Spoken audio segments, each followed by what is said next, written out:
they need to go to softball. Yeah, so. Well, I saw some home runs leave the park yesterday. You got to go to softball. Y'all got to go to softball. They say there's some good competition on the softball. Hey, man, listen, I saw some balls leave the park last night. Some of them are still over in the soccer field. Okay, they're in the Davies field, and they're still sitting there in the Davies field where these guys were hitting them so long yesterday. We have also the second heat of the 400 meters, and this is the open men. You have in lane 3 will be Mr. Bernard Strawn from Andros. Representing Long Island is Danya Roberts, New Providence, Stephen Newbold, also Demario Clark of Columbus Isles, Rangan Charlton of Grand Bahama, and then there's also Lovesink Tingres of Abaco. So you've got everybody who showed up for the race. Now we'll see exactly what they're able to do here. So those are the athletes there in the 400 meters. Again, it's time finals, so they'll have to get out and run. Remember now, you have only one race, and that one race will determine gold, silver, and bronze for the competition. The good thing about all of this is that there is not going to be an overall winner of these Bahamas games. They're telling me that it's just who wins the sport. Who wins the sport. Specific sport. And so they'll go from there. And so they're off and running. Very clean start here by these guys. And so we can see them now down the back stretch, looking very, very relaxed. Mr. Newbold, Stephen Newbold. And Stephen is no stranger to track and field. He's no stranger. Olympic, world champion, junior world champion. St. John's College Giant. Okay. As long as it ain't soccer, you're all right. Well, you couldn't tell he's in red. Stephen Newbold, and Stephen has taken off. And he's taken off. I tell you, Chris Saunders in the studio, he's having a conniption right here. Running to St. John's, but there is Stephen Newbold, and he's coming down the line. And Newbold running a very good race. Fishing some of the good times. There you go. Stephen Newbold crosses the line. And he's the winner there, and there's the rest of the field coming across, and so we're waiting for his time, and 48.3. Oh, 48, good time. Not bad for him. So he has a opportunity here, and that's the best time we have so far in regards to the 400 meters. Very good run there by Mr. Newbold. He's got a nice haircut, too. Yeah. Fashion is everything, and that's something we've seen during these games is that these guys are on the fashion. We saw it in baseball, these guys with these fashionable haircuts and all the gear. We've seen it over there to softball. We saw it in cycling and tennis. I understand that we do have the advent of cell phones and the videos, whatever, and you can go and see these things on TikTok and whatever the case may be. No such thing as a basic haircut today. No. Yeah. Man, listen, a $5 haircut? No, these fellas know how to just go.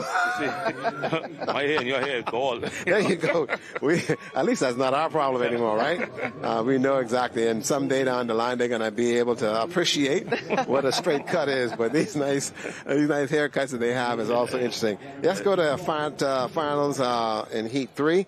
In Lane 1 from Eleuthera is going to be Andre Colebrook. Also, Deidre Clark of Exuma will be in 4. In 5 is going to be Quentin Ellis. Also, Matthew Chandler of Long Island is in 6. Lance Dulcine is going to be representing Columbus Island 7. And also Brandon Davis of Abaco will be right there in Lane 8. And so for the games, guys, folks have representing their islands and heritage and running. And so we've had really a wonderful games at this juncture. And here we are in the final days, and with track and field, everyone's waiting for track and field. And Mother Nature just throw us a nice curveball. Tell the sun, wait. Yeah. Go in. Give Tonique a break. Give Tonique a break, because let me tell you something. Earlier, just a while ago, it was scorching out here. Yes. And a little bit of wind also to help in cooling us off. This is Heat 3, the fastest time so far, turning by Stephen Newbold, 48.3. And the runners is going to be Colbert, Clark, Ellis, Challenger, Dulcine, and Davis. Those are your runners. It's going to be fast. Absolutely. Nice, cool afternoon for these guys. And I think the blessing here is that we were able to get the meet off. And there you go. We got a good start. Walking out of the blocks late was Brandon Davis there from Abaco. He didn't get out at all. And now in the middle of the track, here we go. You can see the speed now and running exceptionally well on the inside from Exuma. There's Clark, and also from Long Island Challenger. And he is gone. Trying to make a run now is Quentin Ellis, who is now going to see if he can catch up with him. But making that run and moving very, very well out there from Exuma is Clark. And he looks very, very strong. And down the runway he comes, and now making that challenge is going to be Clark. Clark is coming for him, but does he have enough real estate? He's looking behind to see if he's going to get crossed. Will he get crossed in time? Yes, he does. He gets across, and he gets across in 48.13. Interesting enough. So it's a pretty good run there. Really good run, right behind the time, right in front of the time that Stephen Newbold ran. Mm-hmm. So it was a really comfortable run for him. The athlete from New Providence was coming for him, but he's just seemed very comfortable in his run, and you know, he was able to pull it off. The athlete from New Providence obviously had a lot left and just waited a little bit too long. Yeah, okay, go from there. And 200s for these guys become a sprint, and it takes quite a bit of doing, I believe, for these athletes in order for this to happen. And so we've seen now the 3 heats. We're just waiting now for the officials to actually now post the final standings and see exactly what is what. But Exuma, Deidre Clark looked exceptionally good and winning the 3rd heat of the open 400 meters. Stephen Newbold ran a pretty good race too. He didn't run the first 150 to 200, but he did put together the second 200 very, very good. So he gets that one. And then also this DeMarco Oliver, who also ran exceptionally well, 50 point for him. So there is going to be some juggling as far as the bronze, but it looks as if it is going to be Exuma, Clark, if it holds up, and then Newbold with the silver. So we'll have to wait and see how that is going to transact. Now, also going on is the boys' discus throw. This is under 17. We have 9 competitors that's in this, and they get 3 attempts, and that's about it. There is Team Exuma up there in the stadium, and so now the action is going to be shifting to the 1,500 meters. This is Rupert's race. Rupert's 1,500 meters. I dare not allow him to go out there and run this today. No way. Okay. We're not going to go mess with that at all. But there are the young men in the discus as they are now throwing over there. We can see the athletes trying to get as many throws in. That's the athlete from Bimini, the Berry Islands. And there you go. And so we've got an interview for you. We've got Jay Philippe, who just got the winner in the 3rd heat of the 400 meters. Jay? Yes, Ricardo, he is the winner of the 30, but has the fastest time. So unofficially, he is the Bahama Game champ. Deidre Clark representing Exuma. How does it feel to be running the fastest time out of the 3rd heat, unofficial champion? Well, my coach just told me come out to have fun. That's all I really wanted to do and get the win for Exuma. Towards the end, it seemed like you had some competition, but you kind of slowed down. What was that all about? His coach told me to push him, and I looked back to see how far he was. I just wanted to encourage him to just continue going. I didn't want to pull away too far. There you go, Clark from Exuma with the fastest time in the 3 heats. Unofficially, I would say, unless something changes, he's the Bahama Game champs. Back to you, Ricardo. Thank you very much. And we, at one point, Tonique and Rupert, had a situation where we own the 400 meters. At one point in this country, we owned the 400 meters. Every college university in the world was looking for our athletes. And then all of a sudden, it shifted. Then we're now in the field. At one point, we had nothing in the field. Now we're in the field, and we're now getting quality athletes in the field. So that speaks well for the development side of what's happening with sports and these new faces that's coming on stream. And so for me, and I guess for you guys as well, it's a wonderful occasion to see that we're now getting these pretty good athletes to compete. I think it just speaks so much to the development of our coaches. We have all of our coaches, they are certified at some level, and Mr. Gardner-Rupert can speak to that. And so it's not just us now excelling on the track, but it's also excelling in the field. And just speaking to some of the diamonds that now we have in the rough, Rupert, we talk about talent search and being able to identify these athletes. And it's competitions like this where we're able to pull them out of the islands where they may go unnoticed, bringing them into Nassau, into probably maybe a more organized program, and able to showcase them to the colleges abroad. And these are the kinds of events now that also helps to showcase the athletes, and they get to know each other. Yeah, it's good to, that the Bahama Games come back. Like we speak about the diamonds in the rough. We have athletes all over the country now.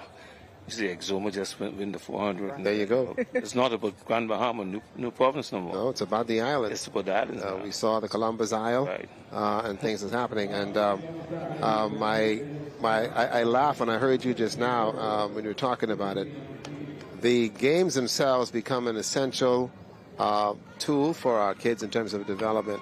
And in my personal view, these games should be held every 2 years. And that gives the B3As an opportunity to go to the islands and use next year, to develop.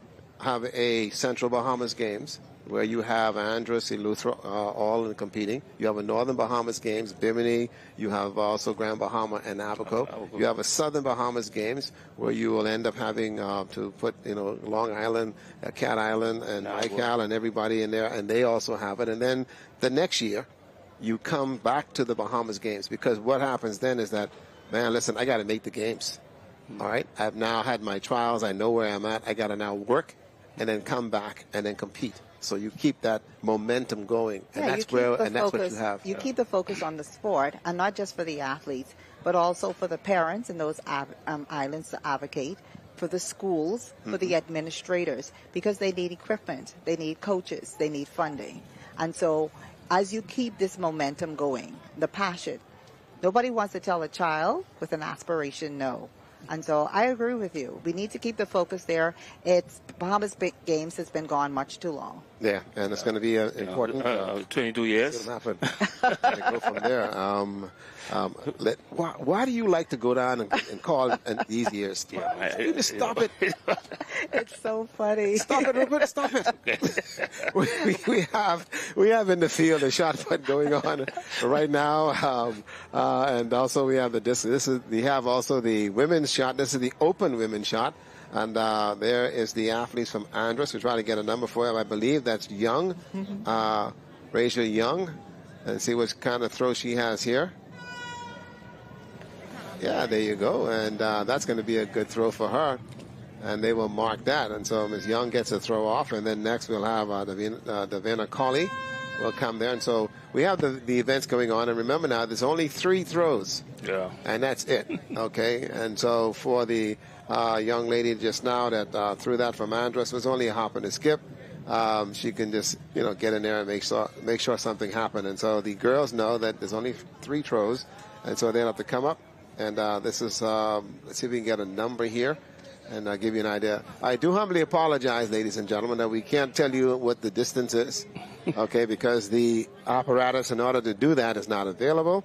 And so we're not able to do that. And this is 1998. It looks like Jayana Brown, and she is from Bimini in the Berry Islands. And so we don't have the availability to have the items there. 1,500 meters also underway, and that just started, and we'll go to that. But there is the open shot put for women. They have a total of some 14 athletes in this one. And this is from New Providence. This is Kaylin Johnson, who steps into the circle. And she will just glide across and let it fly.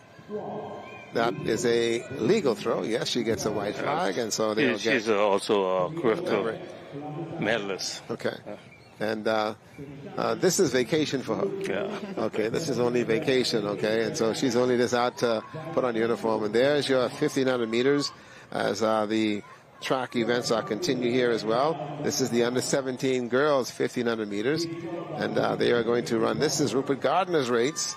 Rupert is only going to run the first 300 meters in this, and that's it. And that's it. Nothing else is going to happen there, and really have some fun. So that's the kind of stuff that you have. Kind of like when Rupert Gardner, Tony Williams, here calling it for you live here in day one of the track and field segment. And so the organizers of the meet, which is the various federations, made some adjustments to the event. And so the ladies here get the advantage to run. And in this one, you have Erin Barr from Grand Bahama, who is in this race. Also from the New Providence is going to be Bathsheba Kemp, Shami Bain from Andros. Luthra is going to be Giovanni Frenique.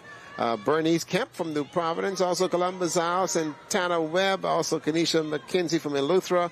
Destiny Bell is all the way from Bimini to Berry Islands, and also Zion Musgrove as well. And I can tell you that the young lady, Erin Barr from Grand Bahama, has had a very good season in terms of track and field so far. Her dad has been behind her and pushing her, and she's been doing very well, able to qualify. She was just here for the Nationals, and just qualified as well. And so for her, this is just a walk in the park. It's a little loose. It's like a workout. And so she's just going to come and have a jog and move around. So she's one of those kids who have really matured in the sport, started running very, very early, and seeing herself develop and come. I know for Tonique, she's having a flashback because she, as a youngster many years ago, also came through the ranks, and with the right kind of coaching, she's going to go far, as Tonique did as well. Rupert, you didn't go far. We only went at college. We only went to go get a degree. Yeah, that's it. We had no aspirations in terms of going that far, but there it is, Erin Barr, who's doing a wonderful job here. She's now moving around and opening up a sizable gap here on the field here at the Bahamas game. So she is now cruising, looking, and the officials are making sure there's the other athletes all coming behind and seeing if they can pick up some ground. And very difficult. We're now at that stage in our country, too, where we've lost a number of our distance and middle distance runners. At one point, we had them a long time ago with these guys who ran exceptionally well, and now we're back to where we are to rebuilding again. A lot of kids don't want to run distance. Everybody will run the 100. The glamour events. Yeah, the glamour. Yeah, the glamour events. And so that's one of those key areas, but we're now beginning to see much in terms of a glamour for the 15 and the 800 meters. Anybody who runs the 3,000 meters, for me, don't need a car, and so they don't have to worry about getting to work on time.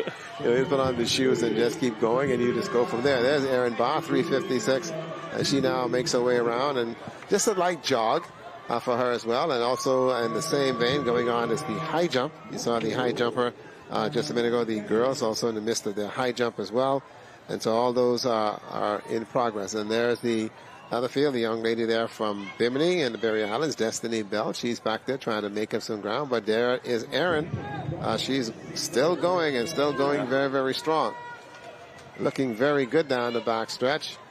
Looking at her time, and she's looking very well. And so she will walk away with this one, and I just say jog away. There's a New Providence athlete that went down and stopped running. And so I believe the medical team is going to need to get out there and be able to provide some assistance. Again, it was relatively warm, and we've been asking many of the athletes to remain hydrated because important. of the heat that we've been experiencing throughout the entire Bahamas. Like they say, the Saharan dust has been coming in, and as long as we have the Saharan dust, we don't have them other things coming in our country. We don't mind. Turn on the AC and go inside and get cool. And there's the young Erin coming in, Erin Barr, looking exceptionally smooth. Nice run for Erin.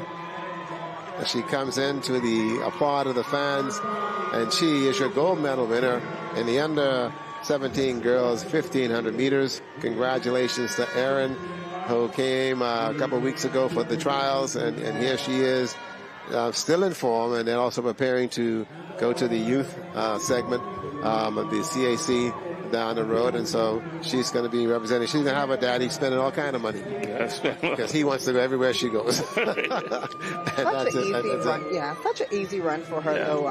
And just coming off competing a couple of days ago, she did so well. She really passed some of the other competitors in the field. This is certainly a race where you don't want to just enter for entering's sake, because it is a difficult race and the conditions out here are quite warm, and so it's not something that's easy to finish. And so you would have seen some of the other competitors on the ground, walking, and some of those even coming off the track. And so there have been, and there's the triple jump. This is the triple jump that's also just started. This is the girls under 17, and they are also out there and making something happen. They started a little bit late. But the athletes also trying to get in some of the competition. And this is the open division. So they finished with the triple jump. Yep. And that one's in it. That's going to be from Bimini. I think that's from, that's 2202. I think that's Diva Musgrove. That's okay, I think that's who that is. And so that's the open division. That's the open division. Yeah, open division that's going on. They have 7 competitors there. And you do have Ariana Gomez, Zara Stapleton from Long Island, from Andros, Tamara Myers. It's good to have her. Also, Lanisha Lubin. She is here as well. That's Samantha Rock, Diva Musgrove, and also you have April Adderley. That's also in this one. April Adderley is the runner.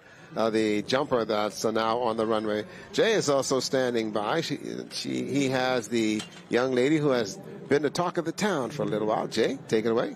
Ricardo, she is certainly the talk of the town. National champion, Carifta athlete, and now Bahama Games champion in another 17 category. Aaron, walk me through that race, how you felt about the competition, and now being able to be named the Bahama Games champions. Throughout the run, I was just trying to hold my pace. Not trying to go all out because I know I have NACAC next week, so I'm just trying to pace myself, not do anything to hurt myself, and complete the race in first like I did to get some Grand Bahama some points. Speaking of Grand Bahama points, you guys are currently in the lead. What does it mean for you to be able to come out there and represent Grand Bahama and be able to walk away as a champ? Feels good. You know, I was growing up in Grand Bahama, so being able to give my island some points felt real good. There you have it, Erin Barr, under 17 girls, Bahamas Games champion. Back to you guys, Ricardo. I tell you what, she's had herself a very, very good run in terms of how she's been able to compete, and now she'll also look as continuing to run this summer. Okay, and so she's going to be able to get some travel in, and so you get a chance to see the world. And track and field allows you that opportunity. You just have to put the work in. And I think that's what's important for our young athletes to understand. And another thing that's important, and what she really was trying to say, is that, you know, I competed last week so that I can make the team. I'm competing next week so that I can represent the Bahamas. But I really wanted to be here at the Bahamas Games to represent Grand Bahama, my island. And so you hear the national pride, people wanting to represent the island, be a part of Bahamas Games. And really what this independence celebration was about, you know, being a proud Bahamian. And that's exactly what we've seen. We also saw as well, when I spoke to some of the young men that was over there at the baseball competition, they were telling each other, boy, you better don't strike out, because if you go back to school, they can be talking bad to you, okay? So it's all about pride, and same thing will happen here as far as the competition. So really, you got to think twice about it and and realize you have a lot on your shoulder, you know. Yeah. You know, you're talking about island pride now, Yeah. okay? Because you turn around and you don't do what you're supposed to do. How in the world are you going to go home and expect to get something to eat and you ain't do what you're supposed to do? I don't think you could go back to the hotel. You're going to have a lot of problems. And there's the officials who's working on the triple jump. Again, hopefully we'll be able to get some of the distances for you. We also have going on is the discus for the under 17 boys. They too going on, and also coming up in just a moment is going to be the high jump for the under 17 girls. They're going to be competing. So much is happening in regards to the track events, and on the track is the under 17 boys 1500 meters. That's also going to be starting right now, and we'll see how those athletes are able to do. remember now that these athletes are here for pride. The Baco officials doing the same thing. 1,500 meters, you have also Randall Cunningham of MyCal, Aaron Knowles of Bimini Berry Islands with you. Also, Brett Kemp of New Providence. Eleuthera has got Bernico Pierre. Abaco has got Jamon Russell running for him, Long Island. Zachary Taylor. Ross Martin running for New Providence. Shamal Sanders from Eleuthera. Gabriel Johnson from Andros. Exuma. Flag is on the chest of Tamario Colby. Ryan Lamore from Andros. Also, Daneko Parker from the Bimini Berry Islands. And Daniel Simmons is from MyCal. So moving out very, very quickly. Young Kemp out there, and so we've got a little breakaway going on here for the 1,500 meters. This is the under 17 boys, and so again, this is just one straight race for them. I just love the fact that these young men are able to get out here and run, and there's the young man from Bimini to Berry Islands, and I feel for him because Bimini ain't as big as this track. So you got to run from one corner to the next, north, and you got to keep going north and south, and over there in North Bimini, one straight road up and down, and then maybe the back road. Yeah. And so that's a challenge. Yeah, that's a big challenge. That's a challenge there. We have this thing at track and field called Repeat 100. So if he can get a 100-meter stretch in Bimini, well, the Berry Islands. Yeah, the Berry Islands, right. If he can get that in the Berry Islands, he'll be okay. And make sure I'm able to get it in. If he's from the Berry Islands, they have a golf course down there, so he can get a good train in it. Okay, there's a good jump right there, 22:03. This is long jump. This is Zara Stapleton. Okay, trying to make sure we get all the numbers, unless they swap the numbers a little bit different. And there's our New Providence runner in the 1,500 meters for the under 17 boys, and out there running, and the Eleuthera right behind, and I think that's Bernico Pierre. And so now this is when the race becomes fun, okay, because now you've done the 2 laps, and let's see who has the endurance here and able to make it happen. John's coming. And so we're going to see what happens here right now. But these 2 guys now are going to run neck and neck. And there you go. I was down in Long Island. They got to have distance runners from Long Island, plenty of them, because they're the longest roads in the world. Non-stop. I swear, they're long, and then in Eleuthera, those winding roads as well. So we now give the task to the B3As to ensure that the various associations in the islands are able to now take next year to regroup, reform, and be able to move forward, and thereby you're able to bring a cadre of athletes back to the games in a short period of time, and you'll have this kind of competition where these guys really want to run and run exceptionally well. And here we go now, 3:22 as they go into that final lap. The final lap. Going around there, 1,500 meters. The hurtful part is these guys are all being celebrated, and so they're looking well. There you go, from Exuma, April Adderley. She gets the jump. There she go. Congratulations to her in the triple jump. And they go from there. And now we go back to the track, and we've got ourselves a race, guys. This could be a race on. We've got ourselves a race, and now we also have a lap. My good friend from Bimini is getting a lap. As long as he finishes, he will be able to say that he competed in the games. And here we go. It's going to be a New good Providence one. and Eleuthera. Last 100 meters. This is a good one. Let's see who has the stamina.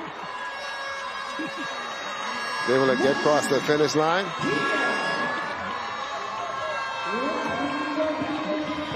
Good win there. It looks to me like that's Mr. Ross. That's it. Ross Martin. Good run there for Ross Martin. And also from Eleuthera, Piera. There you go. That's the 2, 1 and 2.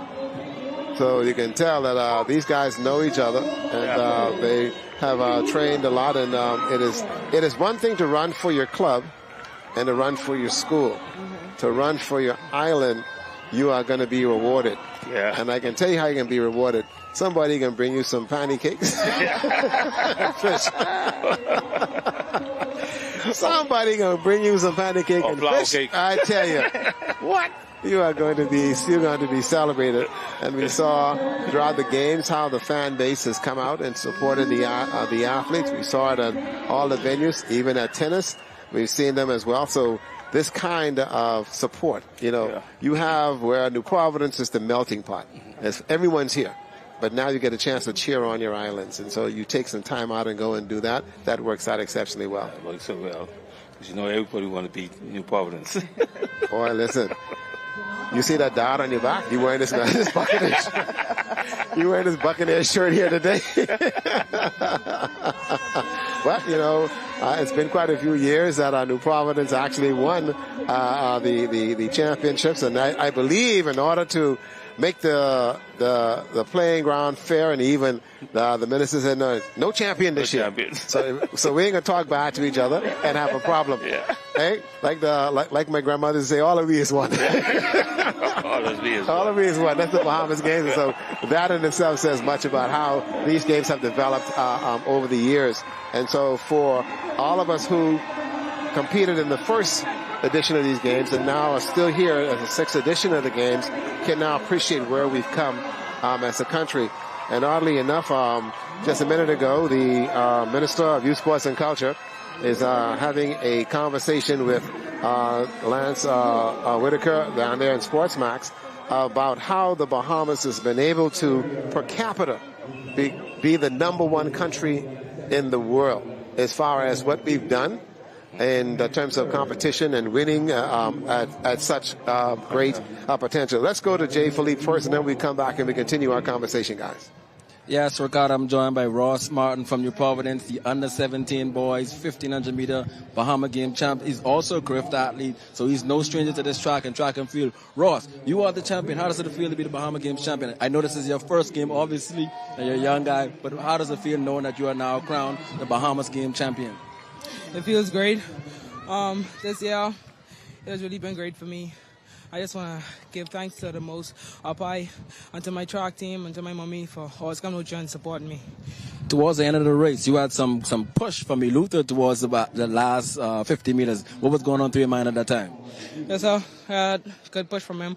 But my mindset was to just keep relaxed, keep calm, and just keep pulling away.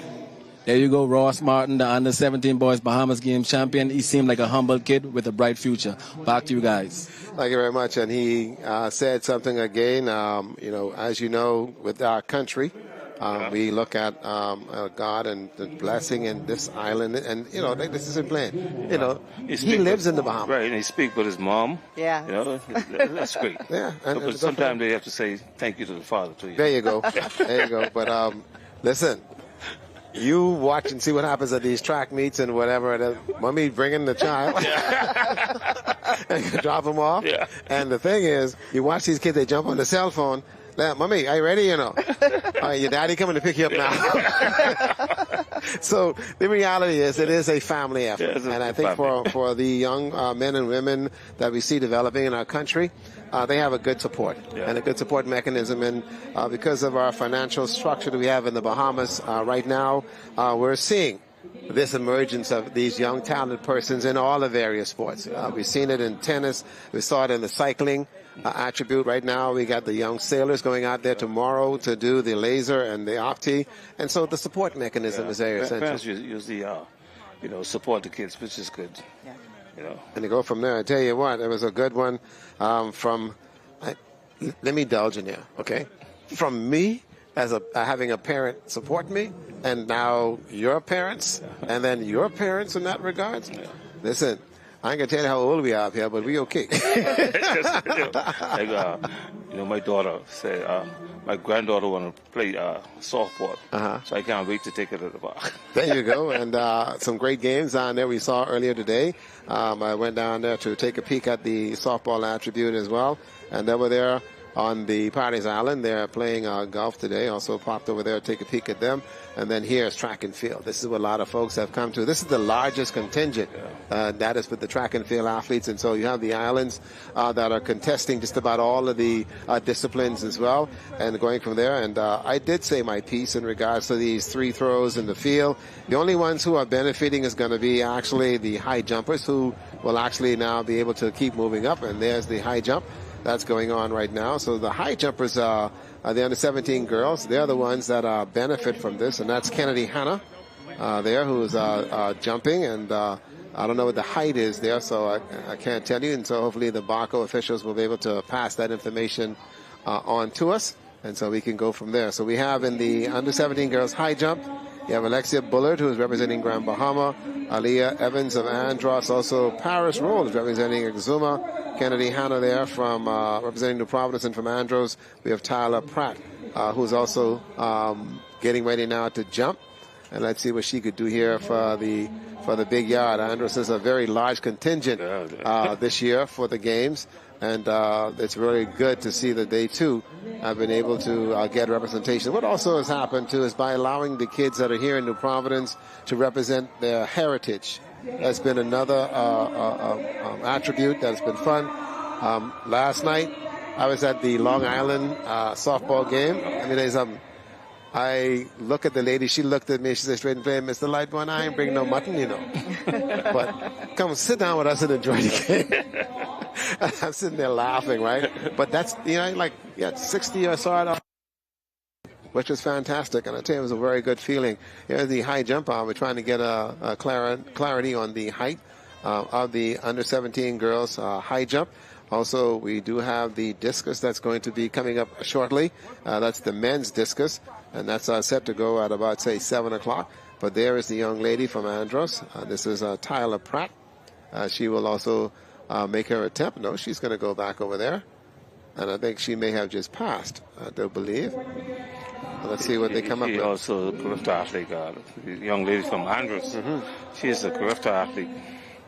Okay, let's see what they're doing here. And so we'll wait to see exactly what's going to happen there. We do also have the 100 meters. That's going to be coming your way as well.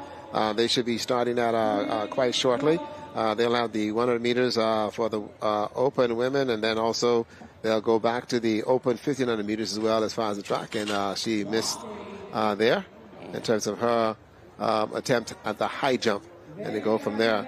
I was quite impressed with what we were doing with the high jump as far as the men are concerned. The women in the high jump is another story. We haven't seen that breakthrough athlete yet in the high jump. Is it coming? Is it around the corner? It's around the corner. We have some good high jumpers. Female, you talking about? I think it's in the making. It's in the making. Okay. The guys we have in high jump, they want to be basketball players. Yeah. Okay, but there ain't nothing happening. If you want to go to school, okay, you go and you look at track and field. Right, yeah, if you could dunk, you could jump. All right, and it's just a matter of learning the technique and then being able to go from there and see exactly how you're able to put it together. Back in the day, you had the scissors, and now you're up to the flop. And you have some athletes that are still engaged in doing the scissors, and so for them, that's fine. But the flop is a very technical jump, and you can't be afraid. Oh. Okay. That's like pole vaulting. You can't be afraid. You got to learn how to fly And you was a without wings. Oh, yeah. Don't worry. I've had my fair share of dropping on the ground. Probably why I'm crazy. Drop on my head in the box and stuff, but that's about it. All right, trying to get this attempt here is Miss Pratt. Let's see what she does here. Oh, wow. She had it, but just brushed it over. And I think she has one more attempt at this height. And they know they get the 3 attempts. Yeah, she does appear to be struggling. Yeah, that left leg. Look as if she's limping somewhat, eh? Yeah, that's it. It looks like she's hurt. We have to remember it is July. It's very, very late in the season. They would have competed all year for their clubs, for Carifta. She was a Carifta athlete. And then, they had school competition. Right. So, it's a long season. Yeah, it's a long season. Very long. But they want to be here. They want to represent their islands for the Bahama Games. And so if she is experiencing some discomfort, it's just because she wants to be here and be able to represent her island. Yeah. You're going to sit in on some of these meetings after we would leave here. The combining of the high school nationals and the Carifta trials as we did this year. Your take on that? I think in the future, I don't think that will happen again. Why? You should separate the high school nationals and the Carifta trials. You have to set dates for them. So, because you have athletes out of school, competing at the trials. So when you're that can't happen. You have to have the yeah, but I understand that. Okay, I understand what you're getting at, and the fact that some of the athletes that's abroad in colleges and in schools are not going to get to the trials in any event. Right. Okay, but Rupert, you live in New Providence. Okay, you ride from Fox Hill to Life at Key. Yeah. You got to fly from Grand Bahama, from Long Island, from Eleuthera, and other places in here, and then turn around and come right back the next week. It was all about scheduling, you know. Okay. That's the problem, scheduling. Well, that's just it, and that's the problem that we in the islands, and I'm going to bat for the family island because that's what y'all call Grand Bahama Family Island. So I'm going to go for a bat for them because that's what it is. It's difficult for a parent to send their child to the high school championships with their schools. Okay, and they got to go with their schools because they're looking for the title, but and then you turn around and have to send them back again for the trials. Yeah, but you know the government take care of the high school nationals. The government paid for those athletes to come here. Okay, so let the government pay for them to come back again next year. I don't think that'd be fair for the government. The government, Who's the government? only pays for the high school nationals. The government doesn't pay for them to come for career trials. So right. they are only paying one. Okay. Either way, I still pulling for us not have to travel up and down. Okay, so we're trying to work on that. Yeah, I mean, we'll go and that. whatever, and the excitement that we had. I just love the intensity. It was fantastic. Yes, you had some diamonds in the rough and to go from there. And then when you do the post-mortem for the track season, then you can go back and look at how do you now go and change some things. We're going to go to 100 meters. This is the under 17 girls. And they are going to run 3 heats, guys. And they will start off in lane 2 with Unique Lewis of Exuma. Also, Savannah Frazier of Long Island will be in lane 3. Lane 4 from the Berry Islands will be Samaya Bethel. From Andros, Danaja Turnquest is right there. Also, Kadisha Wright of Eleuthera. And then from Abaco will be Sherry Hart. Those are the runners right there, and in doing so. So, Rupert, when you get in that meeting and you tell Mr. Archer, your president, Ricardo Lightbourne said, okay, and I'll jump on west of there, Bahamas, and be in a heartbeat to back you up. There's 100 meters competitors. These are the under 17 girls, and going from there and making some things happen. And if I didn't tell you, Tanique is also now a coach and has a program, and so she is giving back like she many have done so, and that's one of the peeve I have about many of the athletes who have walked away from the sport and have given nothing back. Not even $1, not even a time, and anything else. They just walked away when so many people have supported them and been there for them for many, many years and making them the athletes they are, and they've seen the world, and then they just walk away and don't care. Oh, and don't worry, never even come back to the track. See, and then the hurtful part is, right, they go underneath the bridge by Porter's Key and brag what they used to do. Yeah. Then they call you on the phone and say, hey, Coach God, you remember I used to do this? They got their friends in the background. So I'm now a retired coach, but one thing I want to mention is that I would have seen Donisha Anderson, who was also a 400-meter runner, represent the Bahamas at the Olympics in the 400 meters. And so that was a proud moment for me. Yeah. And just this year, Alexis Gray, also a St. John's College athlete, she was recruited by the WWF, and so that was through her athletic prowess.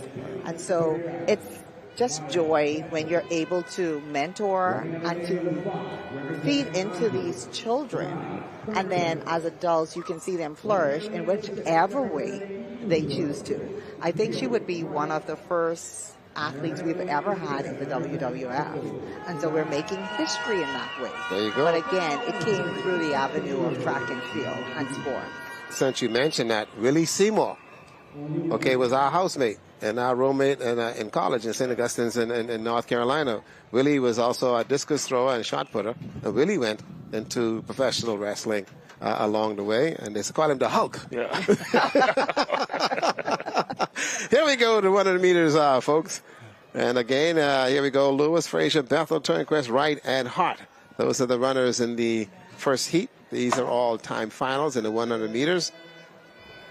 And the athlete right there from Long Island, I think that's going to be from the Berry Islands. Right. That's going to be Bethel. See, now, what happened is that she didn't know anything about the blocks. No. Before they even started, you see, she jumped the gun. Yes. Now, are they going to allow her to compete? Because one jump you out the competition. Right. Well, So I think they should allow her. They're going to now talk to her, and there's a conversation. Okay, and so they're going to leave her and go from there and tell her, listen, you have to wait and stay in the blocks until it's time for you to run. And there she is, Miss Bethel, a bit nervous. And, yep, everybody be nervous at this juncture. This is an important event. You've come all the way from Bimini and the Berry Islands to represent your island district. Okay, and there they go. They're in the blocks. The command, and if they want to stand up, okay, yeah, because they're not getting set. They have to be still. Her position is just not comfortable in the block. Yeah. So when they tell her get set, she has no other choice but to get up when she should just be moving slightly up and forward. And so that's the difficulty she's having right now, and it's impacting all the other athletes. Right. And see, now the official, the starter is going. They explain to her what's going on, what she have to do. Right. But again, this is some of the issues we have when you don't have equipment in the island. Absolutely. Right. That's another thing. Absolutely. And has she ever used blocks before? That's it. Probably the first time she sees blocks in the life. There life. you go. There you know. So it's something new. And maybe we should allow her not to use the blocks. That's what I said. Right. And then just take it away and just let her just run without having any kind of impediment. Yeah, she goes. And even though she just jumped up and run. Yeah. Matter of fact, she would run. There you go. There's Miss Turnquest. Out there running well, Fraser and Turnquest. And boy, she just simply ran away with this one. Miss Turnquest from Andros. 12.7 seconds was her time. Not bad. So again, this is a teaching exercise as well, I think, which is also very, very important for the athletes. And we've seen that in just about all of the events. We saw it in swimming, where the kids were given instructions in regards to how they're able to move and go from there. And so that helps a lot. Okay, and so we are now getting some information for you. We can tell you that Ashton Moxie won the under-17 javelin, and also second. No, these are just the athletes. No, and there's no distance to those. No. Let me put these aside and hold them over there. We're still waiting for the results to come in. They have told me that you can get the results online, and you don't want to give me free Wi-Fi. I must use my use some of that time. Yeah, use your data. You have a plan, or you? Listen, man. Who paid this bill? Let's go, guys, to the second heat. And Mara Brennan from Bimini and Berry Islands will be in lane 1. Also, Gibbon Miller from Eleuthera in lane 2. Jasmine McKinney from Grand Bahama in 3. Jasmine Bain from Columbus Island running 4. Also, Keishoa Bo of Abaco. And then you've got Laquita Hanna from Exuma. So those are your runners there in heat number 2. These are time finals, okay? And so anything can happen here. And for these athletes, the opportunity to compete, which is a wonderful opportunity for them. And so some things will go from there. Now let's see how this crew and the young lady there from the inside, who is from the Berry Islands, has a lot of tape. She's got that tape all on her knees. And she and I must have the same problem. I need plenty of tape on mine. Runners are in the blocks. Okay, getting out of the blocks and running very quickly. Boy, I think it's the tape, because here she goes, Miss Brennan. Broad State Miss Brennan wins heat number 2.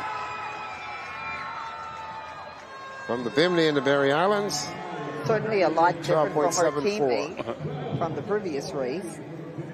Absolutely. So I could tell that 12.74 was her time. The first time for the young lady from Andros was 12.70. And so we'll see how that all pans out there. And so that's pretty good for them. And the under-17 girls, as the third heat, will be coming your way shortly. And there's a replay. And you can see how she gets out there. And you could tell the training that she has had, very smooth running through the 100 meters. Solid technique. There you go. Really Very good technique. Yeah, she had a good technique. Absolutely. Fantastic. We saw also at the high school, at the B3A's Nationals, I took in some of that and watching some of the athletes, and I saw Antonique Strawn. I'm amazed how how the coaching folks have really restructured her running ability, and she's done wonders in terms of how she's been able to run and to go from there. Yeah, Antonique has been one who has certainly struggled with her technique since she was a junior athlete. She has really, really long legs, and as a sprinter, sometimes it's very difficult for you to get those legs to come from under you very quickly when you have to go so fast. And so the time that she's spent to really work on her technique has really paid off dividends. Absolutely. And you can see that she's running so much better, so much faster, and now we're really seeing her develop into the athlete that she's always meant to be. And she's doing a very, very good job. I was impressed in the way that she ran over there in 100 meters, running into a headwind, which was absolutely fantastic. Well, Heat 3 of the time finals for you, in lane 2 will be Kevin E. Campbell of Columbus Owls, and Rochelle Moxie of Andros, Janaea Nabi of New Providence, and she's also been running exceptionally well.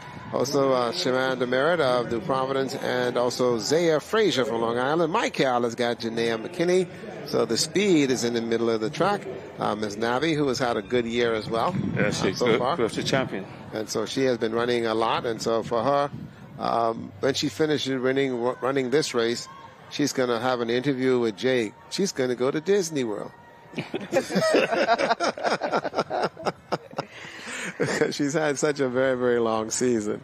Yeah, this would be her first race that I'm seeing her after the Carifta Games, but she was such a show-out athlete for these Carifta Games. Absolutely. We really celebrated her, and I hope that she has a good Bahamas Games. There she goes, and out the blocks, and she's just cruising. You could tell she's just out there for a good run, and she got to remember now, this is time final, so she needs to get across the tape. Yeah, she cruised just now. Yeah, she's running pretty well. Let's see what her time is there. It'll come up. 12.10. Okay. So she should be the champion. That's the goal. Way ahead of the pack. Just so easy. Yep, that's just the what goal. we saw at Carifta, yeah, and nothing much has changed since. Yeah, just a little jog in the park for her. No big deal. Just, we end up doing that and going from there and see what happens. And they'll go over and get something to drink and to go from there. And so for her, it's been a wonderful time, 12.10 thus far. And so we'll see how it works. We now go to the boys, and they'll be coming quickly. And the boys, the heats there. The first heat will be Dejan Moxie of Exuma, Terrence Winder from the Bimini Berry Islands, Dizon Curry of Exuma, Kaya Collins of Eleuthera, Columbus Isle. Let's get Oriane Tyson and Isaiah Brown will be from MyCal in that manner. But what I do like, though, is the fact that for our athletes who have been able to represent us in terms of the Carifta and also from the various other events, much has happened. And then, too, you got the World Championship coming your way. Yeah. Okay, and that's going to be in Doha. Budapest. Budapest, sorry. Yeah. Budapest, Hungary. I want to make sure that is done.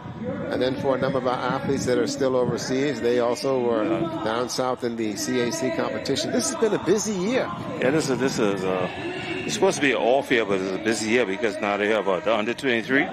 It's in Costa Rica.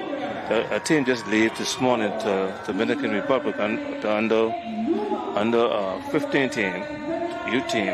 Then you have the Pan Am Junior. Then you have the Commonwealth Youth. So much games coming on this year. It'll be all over the place. But for Tony, how do you feel at this point that you don't have to pack? Because we saw when you were running, every week you were going somewhere. But let's quickly go to Jay Philippe, who has Ms. Nabi, and then we'll come back to you on that point, okay? Jay? Jemiah, 12.10 seconds. You are the Bahama Games champion, Carifta champion, and now you're doing it for New Providence. How do you feel about the race? It wasn't a hard race. I didn't want to go too hard because I have competition next week for knockout games. So I didn't want to hurt myself or risk any injuries. How do you mentally prepare yourself knowing that you have a major competition coming up, an international competition, but also wanting to represent your home island of New Providence while preparing for international meets? Really just rely on God, pray for an injury-free race, and it was still all fun and free uniform. There you have it from Nabi, the under-17 girls 100-meter champion. She's an elite athlete with a bright future in track and field. Back to you guys. I tell you, she said it best, man. Let's go to 100 meters for the boys, and then we'll come back in a minute. This is Moxie, Winder, Curry, Collins, Tyson, and Brown. The under-17 boys are Heat 1 of their time finals, and they'll come up and they'll go from there. Like she said, free uniform.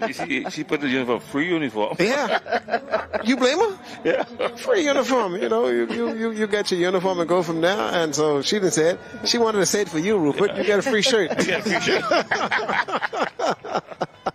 Oh, boy, let me tell you. Fantastic. Our young people. She's just a young, yes, nice young lady. They make us feel real good about the way life is for them. And she knows very well that before her, the same thing occurs for many other athletes, and she, too, can enjoy the moment. Under 17 boys, 100 meters, Moxie, Winder, Curry, Collins, Tyson, and Brown in that order. First of 3 heats, and these are all timed finals, so we'll see who's able to win this one. At the blocks they come, and from Eleuthera, Collins gets out, but he's going to be chased from Columbus Isles by Tyson. Collins and Tyson's, Collins and Tyson's, Collins and Tyson's. Wow, what a race that one was for these 2 young men, and yep, they'll give it to Tyson in 11.56. 11.56. And so he was able to win that one. He's holding his hand high, man. He's so proud. There you go. There's the start. It comes out. There he goes. And boy, you know, you got, and for them too now, we must remember now, this is an important heat because they were able to push each other. And so they were able to push each other to the line, which is absolutely fantastic for them. And that also brings out the best in the athletes. And remember, now it's luck of the draw. Yeah. Who's in the heats with you in order to pull you through, in order to get you there and make it happen. And so, you know, for the young lady who stated that she just wants to get her a uniform, she got plenty of traveling to do. Yes. Right? As Tanika did doing when she was in the junior level, and now even at the senior level, all you do is come home, take something out, put something back in, and you're gone again. Yeah. And so that's the way it works in this business. She's just getting started. Yeah. One thing I love about her is that she's not bothered in the blocks. She's not bothered in the race. She's not bothered in the interview. An athlete like that can run forever because this is just fun for her. Yeah. You know, and so I've never witnessed a 100-meter runner because 100 is about power. It's about energy. It's about, you know, being excited, you know, and I don't see any of that. No. She's quite relaxed and whatever. That's what I remember when Carl Lewis came here to the Bahamas and he ran, and we was over there to the old Thomas Robinson Stadium. This kid was so wound up as if he, I was like, hold on, man. Relax, you're in the Bahamas, you know. Calm down. Calm down. You know, and so it took a number of the athletes to tell him, you know, just relax, Carl. Yeah. Relax, okay? You're in the Bahamas, man. Let your hair down. Well, back then he had hair. Yeah. You don't have none now. But let your hair down, man. Let's see what happens and go from there. But that's how these 100 meters runners are. You see Tyson and the rest of them, they so wired? No, man. The only other one that wasn't wired was Usain. Yeah. Usain was a fan, a pleaser. And so he was that kind of calm person and going from there. And so he learned. Now, coming up in this heat is going to be Jason Smith from Long Island, Randy Oldbrook from Bimini Berry Islands. Andros is going to be represented by Antonio Gomez. Dylan Pennerman, also Quentin Gordon is in this race from Grand Bahama. And then also you have Tyron Giles as well, who is going to be running in this one. I can remember the broadcast we did with Carifta when Usain Bolt came into the Bahamas and running the 2 and the 4. He was this little shy, bony kid. Didn't say much. But boy, could he run. Yeah. Now he has been the talk of the world. He made track and field a household scenario. Yeah, big time star. Man, listen. That's how it goes. And so we'll be able to do that. Here we go, guys. We'll see what happens here with this one. We know that 11.56 is the time to beat. We'll see what happens here in this one.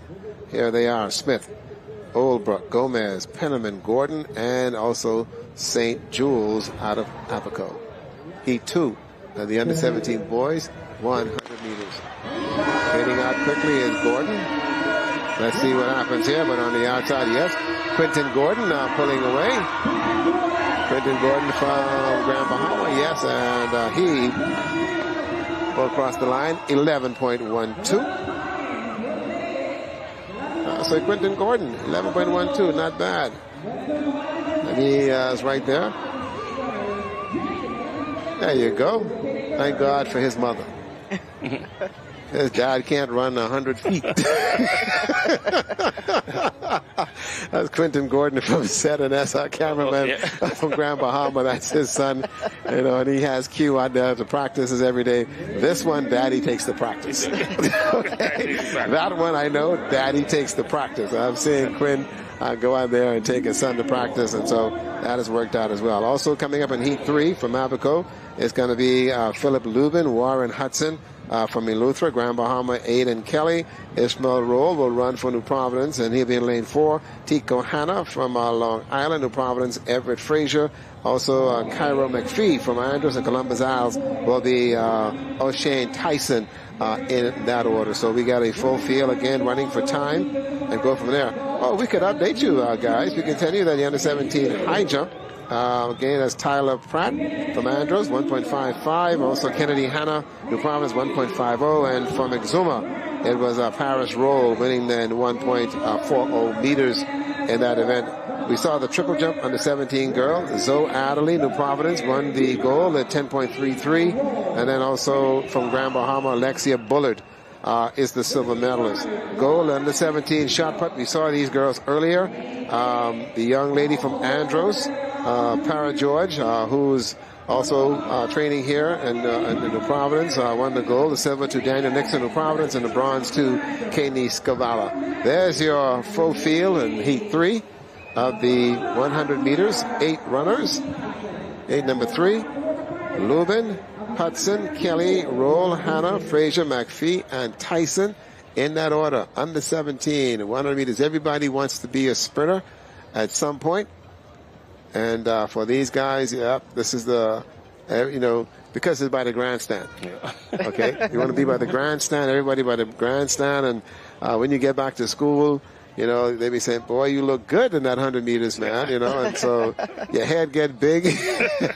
You're the big kid on the campus, man. You are Bahama Games champion. There you go. Big kid on the This is our Olympics. This is it. This is our Olympics. The Bahamas Olympics. It's at 11.12 so far. The best time that we have here in the 100 meters for the under 17 boys. Let's see what this group is able to do. Lubin, Hudson, Kelly, Roll, Hanna, Frazier, McPhee, and Tyson. And we're going to get a jump. And that's going to be Everett Frazier. I think that's the first one we've seen for the first one. He can come from the Frazier Clyde, but all the Fraziers run. That's it. There's a whole house full of them, a eh? whole house full of them. Oh boy. He was off and running, and anticipation. And tell you how that's going to work out. We saw in the NCAAs, which was held recently, you got to sit in the blocks and wait. And wait for the call. And the rule change was beneficial in order to stop the psychological stuff that goes on 100 meters in terms of jumping out. You have to have 2 jumps to jump out. Man, you beat it all day. That was 3 jumps. You beat it all day trying to figure out who's going to win this one. Here we go. We go back now to the restart with Lubin, Hudson, Kelly, Roll, Hanna, Frazier, McPhee, and Tyson in that order. At the time to beat, 11.12. That was just turned a minute ago by Quentin Gordon. That's a clean start. And getting out very quickly, Ishmael Roll, and he's going to be challenged by Aiden. And Roll runs across the line. Ishmael Roll. This time, they'll bring it up. Tell you what it is in just a moment. 10.69. So that's your champion. He's a champion. There you go. And not a bad time. You can see he's really excited about it. There you go. Congratulations to go around like crazy. Oh, boy, fantastic. There is the start. As a matter of fact, he's traveling with the under-20 team to Costa Rica. There you go, and he looks very good. He's a crystal champion also. Yeah, he looks very good. I can tell his poise and nice little run. Just want to make sure you get across the finish line. Stroll in the park. Yeah, stroll in the park. Okay, stroll in the park. And so just like how we saw with Nabi, we just want to make sure they cross the finish line and get your free uniform. And then you can put it up For 22 years. That's it. And call it a day. Oh, man, I just love it, man. You get your free uniform. That one will go down in history. I'm running for the team just to make sure I get a free uniform. Let me tell you, we saw in the women's triple jump representing Andros, Tamaya Myers, also 12.54 meters. Also, April Adderley of Exuma gets the silver, 11.10 meters. And also, Ariana Gomez, Columbus Isles, 10.28. As far as the boys' discus, that was that right over there from us. Linwood Brown, New Providence, 30.6 meters. And then also, Salen Riley of Andros, 30.2. And for New Providence, Jalen Stewart, and going from there. And so, we've got Jay Philippe standing by, and he's got a very excited young man. Let's find out what he's got to say about winning the 100 meters. Okay, Jay? Speak about exciting. Ishmael rolled 10.59 seconds. Now, that was a false start. How was you able to still mentally prepare and be able to execute your race? Well, the false start didn't bother me because I really didn't know it wasn't me, so therefore I would not care. I do wish my competitors good luck, but I didn't want to lose my composure and end up losing. Yes, you are the Bahamas game champion. Now I know you have a few international events coming up. What are those events and how you expect to do? The other events are knockout, under 18 and Panam. And expect to do better what I do here. There you have it, Ishmael Road, your Bahama Games champion. Back to you guys, Ricardo. Okay, he's going to collect all kinds of uniforms. Yeah. But I really liked what he said. He said that he wasn't worried about the athlete jumping. He knew it wasn't him. And I think as you're traveling to these international meets and you're preparing yourself and you're getting sharp, you want to make sure that these type of scenarios you're preparing for. And so I think this is great exposure for him, a great experience. He sounds like he's ready and prepared to bring home a gold. He's ready to go. He's ready to go. This is the women. This is the open women 100 meters. And you have Janaea Andrews from Berry Islands, Quanta Curry of Exuma, Shanna Hasty of Luthra, Denisha Cartwright, also Terrell Miller, Bernice Charlton, Tiana Boodle, and also Kernice Hanna. And they're running and right in the middle of the track. Running all the way through for Andrews. Hey, young Tarnell Miller from Andrews will win that one. Again, two heats and little celebration there, little smiles from our athletes. And free uniform. Columbus Isle. Yeah, free uniform. There you go. They got free uniforms, man. So they are feeling pretty good about that. And so that helps out and makes our athletes feel pretty good about their performances and how they're able to get through. We can tell you, guys, that we saw earlier, Shanna Adley, Grand Bahama, 59.37 for the under-17 girls 400 meters. Silver to Krista Ford of New Providence, and also Raisha Panty. And there she is. There is the race. Beautiful stride there as well. And coming to the tape. Let's see. That's going to be close. Very close. Very close. Very close. And she got it. The Golden Isles, 12.21. And so she nipped her at the tape. And so what a good run there for Miss Avanish Charlton to get in there and win that one in 12.28. Not bad. Now we get ready to go to heat number 2. Some no-shows we see here as well. You can tell in lane 1 will be Nicantor Smith from Exuma. In lane 2, and missing from Abaco is Charlize Lightbourne, and Andros Lydia Clark is there in lane 3. Camille Rutherford of New Providence in 4, and 5 will be Chatelier Dorset of Grand Bahama, Long Island, Zaria Stapleton, and then also from Columbus Isle, Lapita Store, and from Eleuthera, Andrea Sabim. I think that's the way you pronounce it, but we'll get it right. Rupert's going to call this one for me. Heat 2. I don't want to be biased. No, okay. Don't be biased then, Rupert. We're going to leave that because you get the free shirt. Yeah. We're going to leave that just like that. I tell you, this is the second heat. The first heat of the girls was from MyCal up in East Charlton. Snuck right in there and with a 12.28. And so the athletes all given some instructions by the starters just to make sure that they understand that, listen, you need to stay in the blocks and see what happens and go from there. A lot of work been done to the Thomas A. Robinson Stadium to get it prepared as they have done so for the Carifta games and now for these games. At one point, thinking that the stadium would be ready in time. It's great that we are in the National Stadium for our Bahamas games. 100 meters, second heat.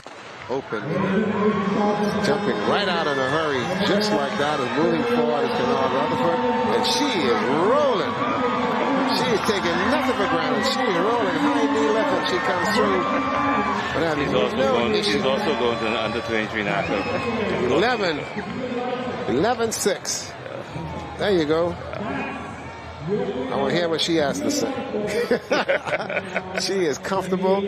High knee lift, that drive to go through. And you can see that she has been doing quite a bit of work. Good start there as well. Getting a bit of a challenge early. But once she got out there in that 40-meter mark, and she was just gone and just simply just moving. So you could tell her training at this point. And that hand up in the air. Okay. Okay.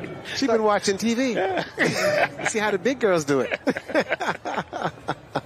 See how the big girls do it, Tonique. Put that hand up and run through and going from there. And that's exactly what we've seen as you watch the IAAF series that has been around the European area, and to go from there. And don't forget also that the World Relays will come back here. Sebastian Coe has been advocate for keeping this here in this part of the world because everything is in Europe. Okay, and now to have an event over here in this part of the world at sea level will work well, and to go from there. I'm going to tell you that you guys have to make sure now, okay, make sure that the African runners show up on time. The last relays we had, they over there at Atlantis, walking through the underwater park, because, half of them don't see fish. And you got all the fish and everything, the dolphins and whatnot. It's like, hold on, listen, you guys got to track me. Not them. They're having a ball. And then having then the junk canoe, the advent to allow them to also run straight through. Jay Philippe standing by with our winner today. Jay, what you say? Yes, I'm joined by Camille Rutherford, who's no stranger again to track and field. We all know the history, family history. You are the Bahama Games champion. I know you competed at University of Houston for a while, now at Texas A&M. To come here to be able to win for New Providence, how does it make you feel? I feel good, and I'm just carrying on Frank Rutherford's legacy. And that's really it. Crossing the finish line, you celebrated as if it was something huge for you. What was that all about? I'm coming back from my injury, so I just want to let Bahamas know. I want to let all the track girls know I'm back, and you better watch out. There you have it. You better watch out. Camille is back, and she wants all the Bahamas girls know that she's back in track and field. Thank you so much. Back to you guys, Ricardo. There you go. Boy, I like that. Yeah. I like that. And also to boost Frank ego. Yeah. That's some foolishness, eh? I'm sure he likes it. Oh, you love that. Hey. Oh, man, I know he's going. He's like, okay. My phone will ring in a minute. Yeah, I know. What? Listen, you go down to 100 meters is the open men. Amir Swain for Abaco, also Yeri Mills from Abaco, Exuma, Aaron Roll, Devalis, Delva, Eleuthera, Tyrell Thomas, Long Island, and from Michael is Dale Ellis. And out the blocks very, very quickly on the outside, looking exceptionally well. This young Mr. Dale, and so running through, good race for him.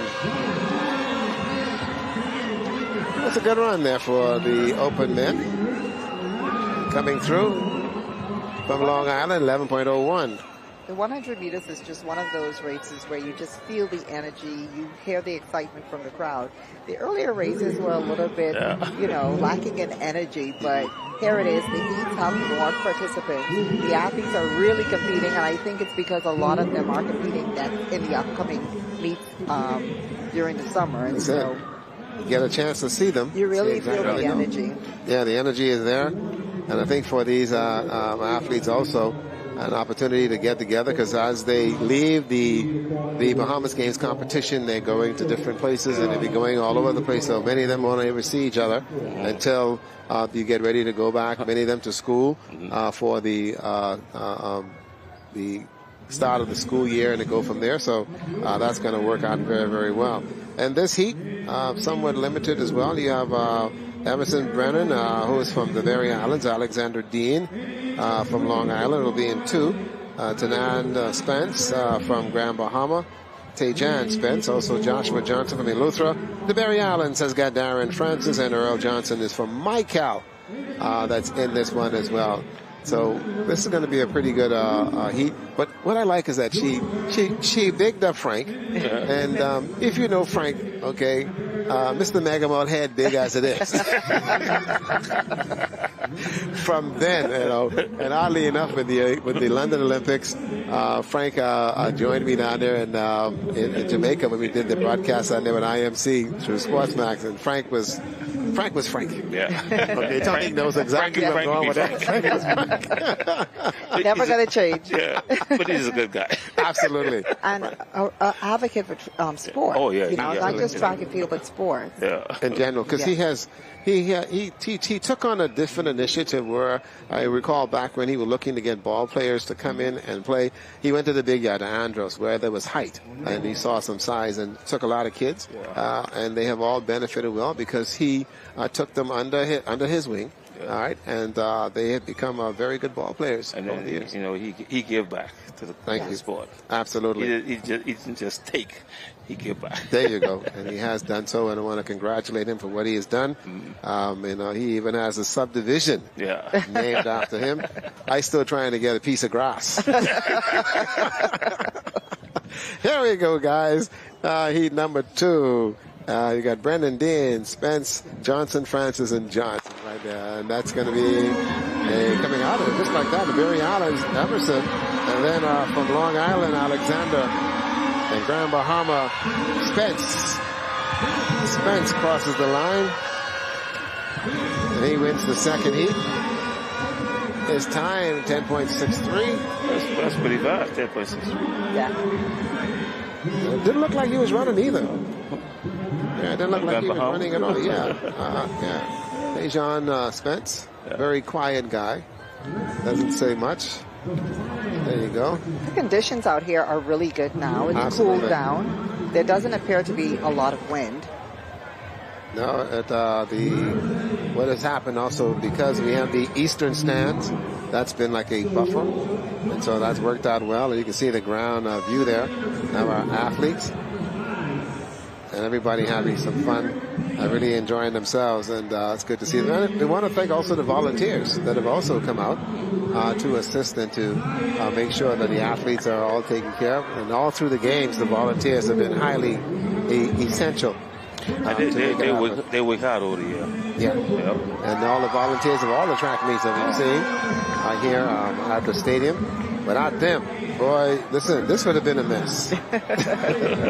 This would have been a mess. If we didn't have those volunteers, we'd have found ourselves in a whole lot of trouble. And so, but to have them to make sure that we're moving on stream, we're okay. Now we go to the final heat. And this one, 3 heats, all-time finals. I can tell you that 10.63 seems to be the one that we need to look at. But we'll see in this heat now. You have Showalter Johnson of New Providence, Columbus Isles, Uric Dean. Zion Campbell comes in from Grand Bahama. And then there's also Simpson Colebrook. There's Carlos Brown from Columbus Isle. Nastario Williams from Andros. And also Kieran Dean of New Providence. And also Walter Parker comes in from Andros. And I get a phone call just a minute ago from Bert Campbell, the father of Zion Campbell. And I keep trying to tell these guys, thank God for their mother. What you calling me for? Don't be calling me. Only because that boy mother has got speed and talent, he's here. You want to take credit? No. She carried him for 9 months. Leave that alone. Here we go. Heat number 3. This is the third heat of the 100 meters of the open men, and the men are in the blocks. Final heat.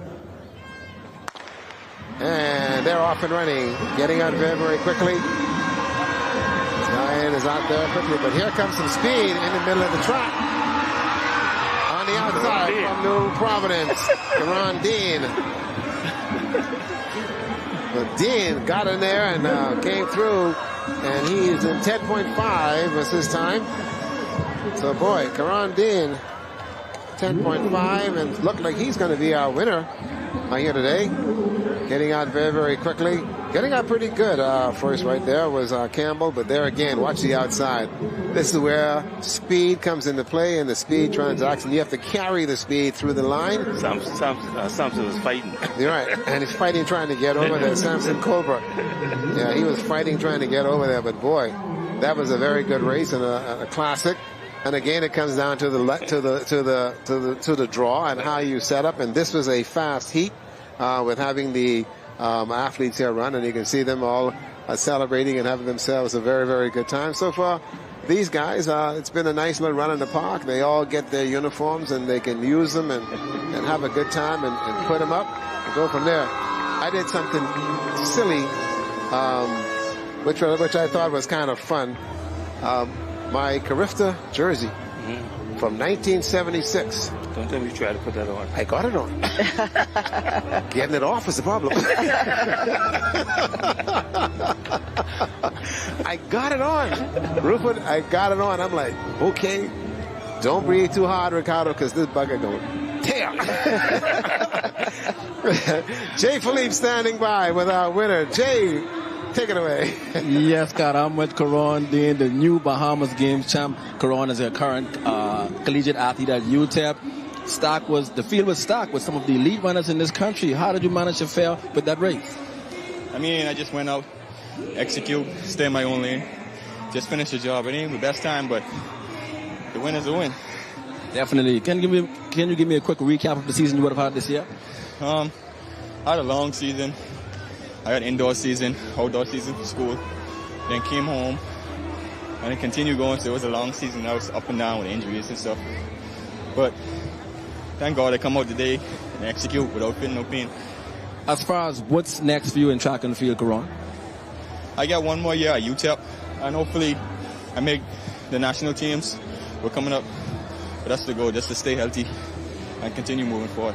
There you have it, Karan, the Bahamas Games champs in the Opens, 100 meters. Back to you guys. Thank you very much. I'll tell you what, we've seen a number of our collegiate athletes in terms of how they've been able to accelerate and move to the next level once they get out of the universities and do what they have to do.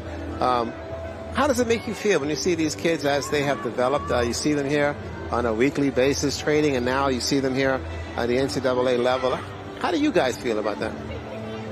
You know, the dream, it still lives on. I remember going off to school as a collegiate athlete. I mean, it's something that I dreamed about.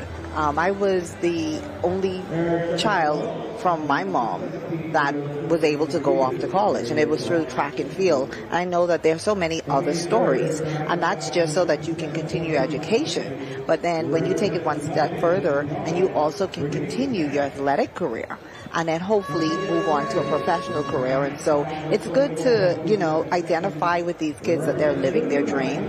And honestly, it's just, you're looking at them and you're wondering who's going to be the next one to represent us at the Olympics, who's going to be the next one to stand on that podium. And so that's how I feel when I hear someone like him speak. He spoke about UTEP. I remember when Andrew Times was at UTEP, and so that brought back that memory, and so you see we have our young kids that are always living the dream, and this is something that we need to encourage through championships like this, through our coaching programs, and we really need to get into the island so that we can afford more kids opportunities like this. Okay, hint, hint, hint. Sports director, Kelsey, hint, hint, hint. get them on the island tour. We're Those ready to go. athletes on the island tour because you have the wave of the games. Yeah. And now you take athletes so that young people who didn't get a chance to come here can see, touch, feel Tonique and realize her and all the other athletes that have been household names to us. And so that they can now, listen, if she could do it, I could do it. Okay? And so you end up doing it. The same thing applies in the other sports, in swimming. Okay, in basketball, in baseball, in tennis, in volleyball. Yeah. So you are getting young people to identify with individuals. It is one thing to see them as they would have performed years ago and see where they are today, but to actually hear their story is essential. Yeah. And so folks can understand. So those are the kinds of documentary that needs to be done and archived so that we could have it. Because if we had done what we needed to do years ago, we would have had all the stories. So we could tell the stories to our children and our grandchildren and all those. We've gone 50 years. And some of the stories we've lost because we did not document it back in the day because we didn't expect some things to happen. But this little country per capita, what it's done as far as the world is concerned, that's it. When Ruben and I went to school, they thought we were still living in grass huts, man. That's right. And walking around with skirts and whatever the case would be. One trip to Nassau, show them what Junkanoo is, and that was it. All of a sudden, we are now the Gateway Bahamas. They're now flying back to Raleigh. You know? And so you're now getting that kind of stuff. And people, when they say the Bahamas, folks don't really realize what that means. Because when the people hear where you're from, you get treated entirely differently. Yes. Because their experience that we would have given them in our country, and when you visit their country as an athlete or just as a visitor in their country, speaks volume. It speaks a lot of volume, and folks don't understand that until you go away. And I do it. Rupert do it. All of us do it. You know, we go to the store. Listen, y'all ain't served me. I'm from the Bahamas. I ain't got all day to be here, you know. And all of a sudden, the salesperson runs over. Because we have a certain flair about us, and they know. I was in the Bahamas, last year, and I had a great time, and I saw this. Then the conversation starts. Let me give you 20% discount. Yeah. We got the discus going on right now. This is the men discus, and this is the open division. We have some 15 competitors in this. We have Jeremy Wright from Bimini Berry Islands, Tamario Petty of Columbus Isles, Everest Austin of New Providence, Andros Nathaniel McCarty, Leonardo Roma from Abaco. Eleuthera has Amber Johnson, Exuma, Demario Forbes, Bradley Cooper from Abaco, Jason McClory from Bimini Berry Islands, Ken Mullings from Long Island, Latrell Clark is representing Exuma. New Providence has Iviski St. Louis, as well as Etherio Baptiste from Grand Bahama, Eleuthera with Chris Steele and Jonathan McLean. Those are our competitors over there, and that's the discus. That's also in play, and we're still getting results as they do come into us. Plus, we still also have for you the under the 400 meters for the open division. And Mr. Clark ran 48.13 for Exuma. Stephen Newbold 48.30, and also Quinn Ellis also had a very good run as well at 48.35. And in the 1500 meters from New Providence, Ross Martin ran a pretty good time, 4:26.31, and from Eleuthera, Mr. Pierre 4 minutes 2:28.11, and from New Providence you had Breck Kemp with 4 minutes 51 seconds. So our kids putting themselves in getting the goal of Bridgewater from Grand Bahama, 49.79, not bad, 400 meters, and also the Columbus Isle, Brianna Pratt, 56.56. So the gold medals are all being coming out, and you'll find that what is being disseminated is the medal count that is out. Don't worry about the medal count. No, don't worry. That don't count. The discipline. No, all right? That don't count. Yeah. Okay? The discipline, because folks was like, man, Grand Bahama leading. Yeah, we got all them swimmers over there. They're gone now. Yeah. And the numbers ain't moved. Please send the swimmers back so we can keep the medal count going for Grand Bahama. And I said, don't worry about that. When I went up to the station, the ladies and the sales and the trafficking area was like, but with the medals, I said, don't worry about the medals. Okay? All right, we had some great swimmers. We won swimming. We were great. Swimmers are gone now. Okay? The other medals, the track and field is where you're going to see the next group of medals come from. If we survive track and field, but there again, New Providence is home, and so they are going to be making some things happen for themselves. So we have to wait and see how they go. Also, we still have the open women's 1500 meters. That's also going to be coming up shortly. They too are getting loose, and this is the discus for the open men. That's a big field, 15 athletes. Yeah, 15 athletes. I think that's going to be Augustine, I believe that is from New Providence, trying to get loose. So they're all just getting loose right now. They haven't started the competition yet, and they need to get loose because there's only 3 throws. And so once you don't let them go, that's going to be about it. But you want to get in there. You want to make sure you're able to get loose and see what happens over there, and make sure some things happen. There you go. Want to get it off from Andros. Over there, I think that's McHardy. So he's going to get loose and go from there. We need to invest in the robotic carts for the to bring back the discus and whatever. Yeah, it's great to sit there and watch the track meet in Europe and see little carts, go out and bring the instrument back and whatever, rather than having to walk and to go from there. Speeds up the competition as well and makes it happen. And so, folks, you are home. We've got actually 3 days of track and field, so you would like to come out. Tomorrow's going to be another exciting day. And so you're going to have yourself an awful lot of fun because we also still have the 4x1 to come later on, and also we have the girls long jump for under 17. They're also going to be playing. There are your discus throwers, and to go from there. Where's Bradley? Hey, Bradley Cooper. Bradley probably home watching it. Bradley, listen. I think his son is showing us there. Yeah. Yeah. Junior. Yeah, Bradley Cooper Jr., yeah, and going from there. Boy, Bradley was my bodyguard in the era of the games. Bradley had to make sure that I behaved myself. I said, Bradley, but listen, you at Miami-Dade, okay? I'm in Northwestern. I said, I was told to make sure, take care of y'all when y'all come in. Okay, Bradley, you in charge. And we remain friends. You don't get challenged that. No. We remain friends for life, and the same thing with Chanel Ferguson, all of us, and even in Grand Bahama, Lucy Sherman, and all the Beryl, Bethel Island now, and we're still together. We celebrate each other when we see them. And I know with you and your teammates, once you see each other, the party is on, eh? Oh yeah, we had a awesome time celebrating the past week at some of the independent celebration. Really a reunion, specifically with the Golden Girls, and so it's always a good time when we get together. We're able to reminisce, but we're just able to celebrate each other and really what we've done in the sport. It's been a wonderful occasion. This 5th anniversary, bringing this all together has been fantastic. And so even with the folks here at the Broadcasting Corporation trying to get them to understand what 50 years means is very, very essential in terms of that. And I look around and see how New Providence has changed. Growing up as a little boy, we used to come out here to swim in the pond. Now y'all got a big track on it.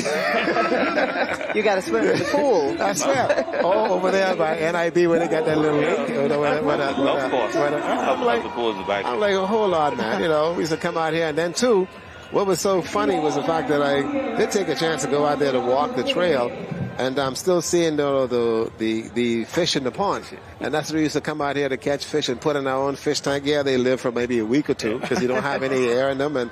But that's the way it was. And seeing what has transacted in 50 years and to see where we was and where we are today says much about how the island has changed. Yeah, some things did not go as planned, but in the same vein, we're a whole lot better off now than we were a very long time ago. And we have the 1,500 meters, and we need to put Rupert Gardner in this. This is the open 1,500 meters for women. And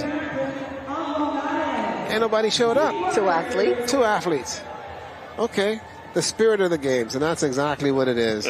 So the spirit of the games. We will get the numbers once the athletes do come around and be able to tell you how they're running. We had registered some 8 athletes that was in this one. Farrington from Long Island, Taylor from Andros, Brown from the Berry Islands, Maycock from New Providence, Mackey, Columbus Isle, also Johnson Abaco Eleuthera was to have had Kenya Roberts and Shavika Ardolas. And we'll find out once the athletes do come around our way. It looks as if Jasmine Mackey from Columbus Isle is in this one with us. And so she is also making a run, and she's coming her way around.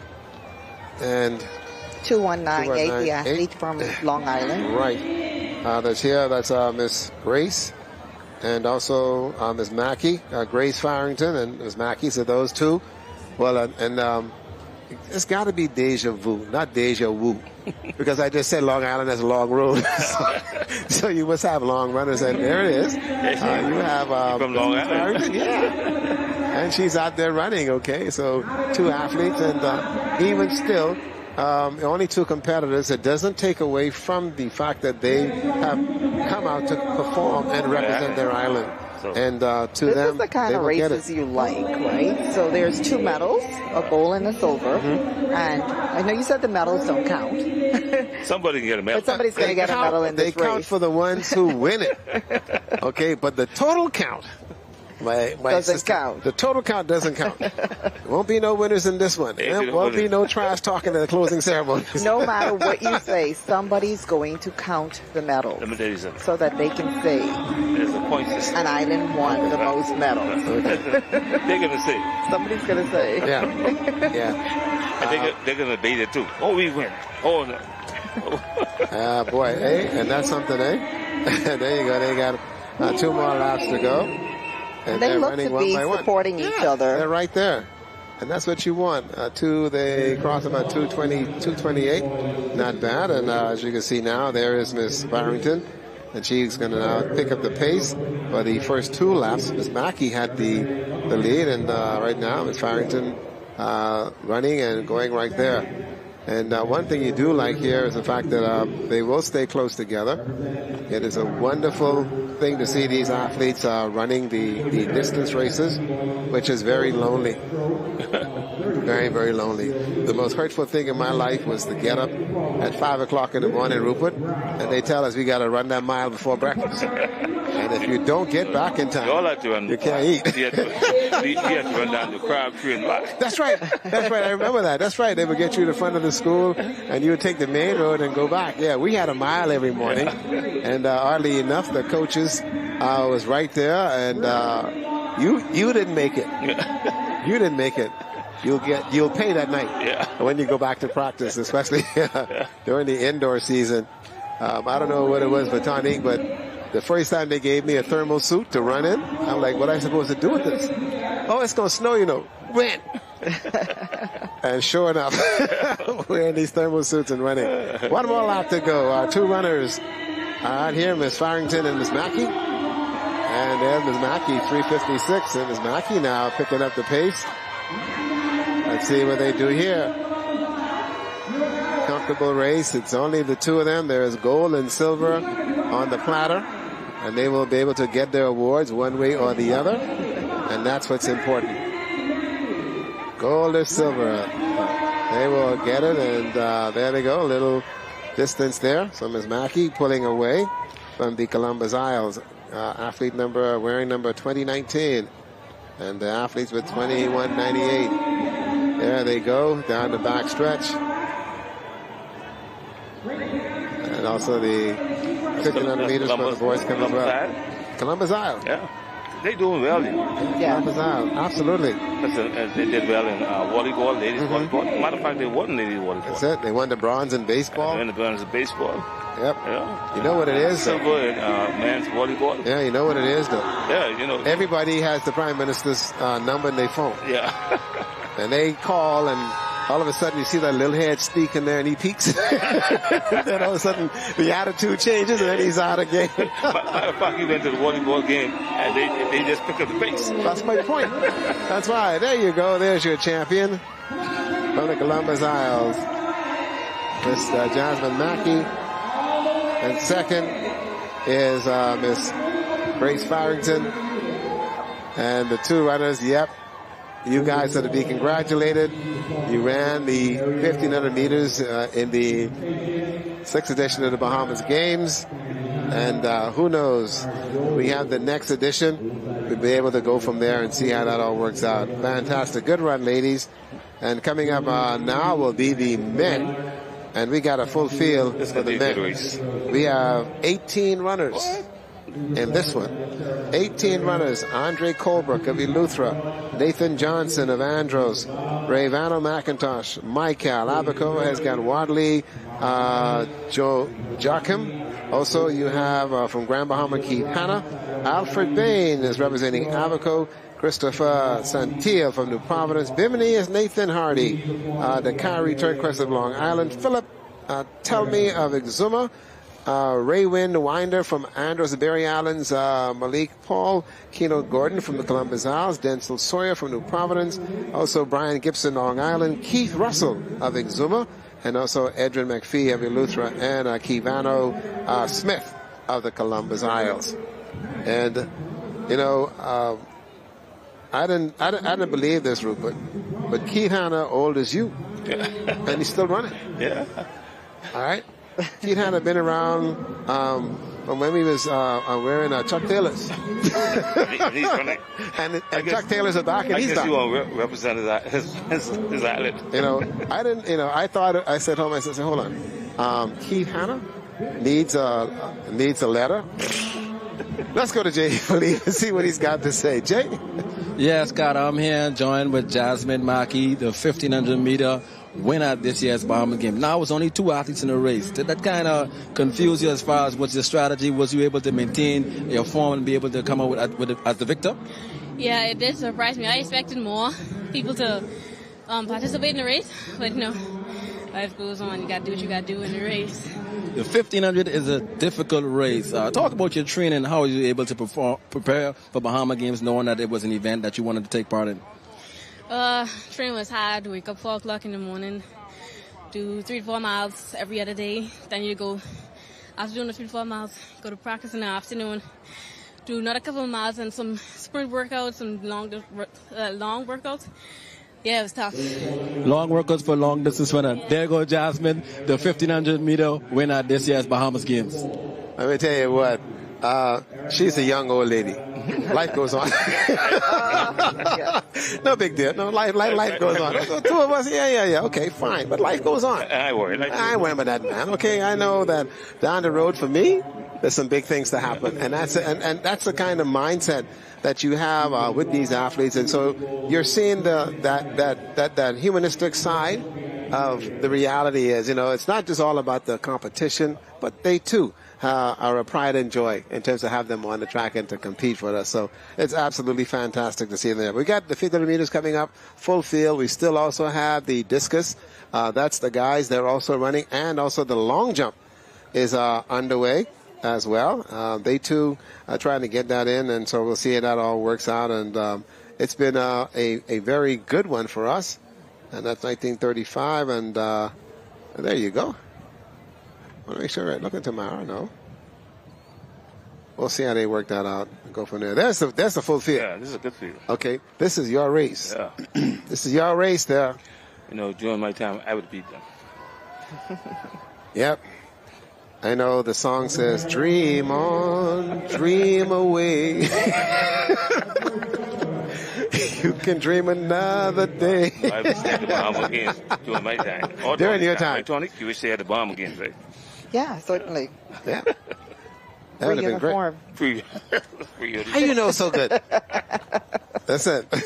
I want mine. I don't know my job, but I have to now get back home and begin to prepare myself and get situated, as I will need to make sure I get my free uniform next year. Next 2 years, I'm waiting for mine. Well, guess what? I know you won't go to cold water, so that's so. Yeah, I could still do it, you know. Yeah. I just need a helicopter. There we go, guys. 1,500 meters. On the way. And this is the open men. It's a full field, 18 runners. And this one's going to be interesting. Let's see how these guys are able to jockey for position. And this is where the first part of the race, and they'll settle down. And remember now, you can see a little pushing there, getting on some heels. Yeah, your best bet is to get on the outside. And then once you come around the first bend is when you do settle in and you go from there. Columbus Isles out front. It looks like Keno Gordon. making something happen there up front. And then settling in behind him is the young man, Keith Hanna from Grand Bahama. There they go there, making everything go. That is Gordon out front. He's got the early pace. And so this one is anyone's race. They're going to be jockeying for position the whole way around, folks. It's good for distance runners. When you have 18 guys that do running, I mean, distance is really beyond the rise. There you go. And so what it does, too, is give you the advent of there is still much to happen, and now we can get our younger athletes to be wanting to do this and be able to run and go from there. I know for a fact, like with Keith, he runs in the morning. He's either by the Grand Bahama Sports Complex, and then he goes to work, and then he picks up the kids. They do their thing, and then he's back out on the road. You'll see him later. And because we have daylight saving time now, he's up and down all over the roads like crazy. And so these young guys here with the younger legs may be a little bit much for him, but again, he's only here to represent Grand Bahama and to put to have a good showing. And you can see the pack there, the New Providence runners, and still up there, They're playing a cat and mouse Gordon, and playing a cat and mouse game is correct. Up there is Christopher Santillo, and also you have Denzel Sawyer. He's also there in the mix. Also Raymond Winder, all making a run up there as they're now getting themselves prepared to make a run here for gold, silver, and bronze. And it looks as if Kano Gordon is going to be slowing down a little bit. He was the early pace in this one. He was the rabbit, and now he's moving back. I tell you what, the guy from Andrews, Winder, the two fellas from New Providence come pick up the pace. He's going to beat them on the sprint. Well, they look good right now as they've now separated themselves out. Santillo, also Sawyer, and Winder in that order. As they now look around, Winder looking to see if anybody else is near them, and no, nobody else is there. As they now come off the bend and make their way around, and then they'll be able to get that bell. And he's right there. There they are. 1, 2, 3. This one is going to be kind of close. That's the gold, silver, and bronze right there. There you go. Santillo, Sawyer, Winder, all sitting there. 3:11, and there's the gun lap. And like you said, if Winder sticks around, we'll see what happens.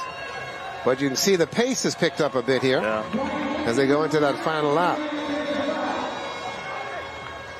And they'll now have some 300 meters to go.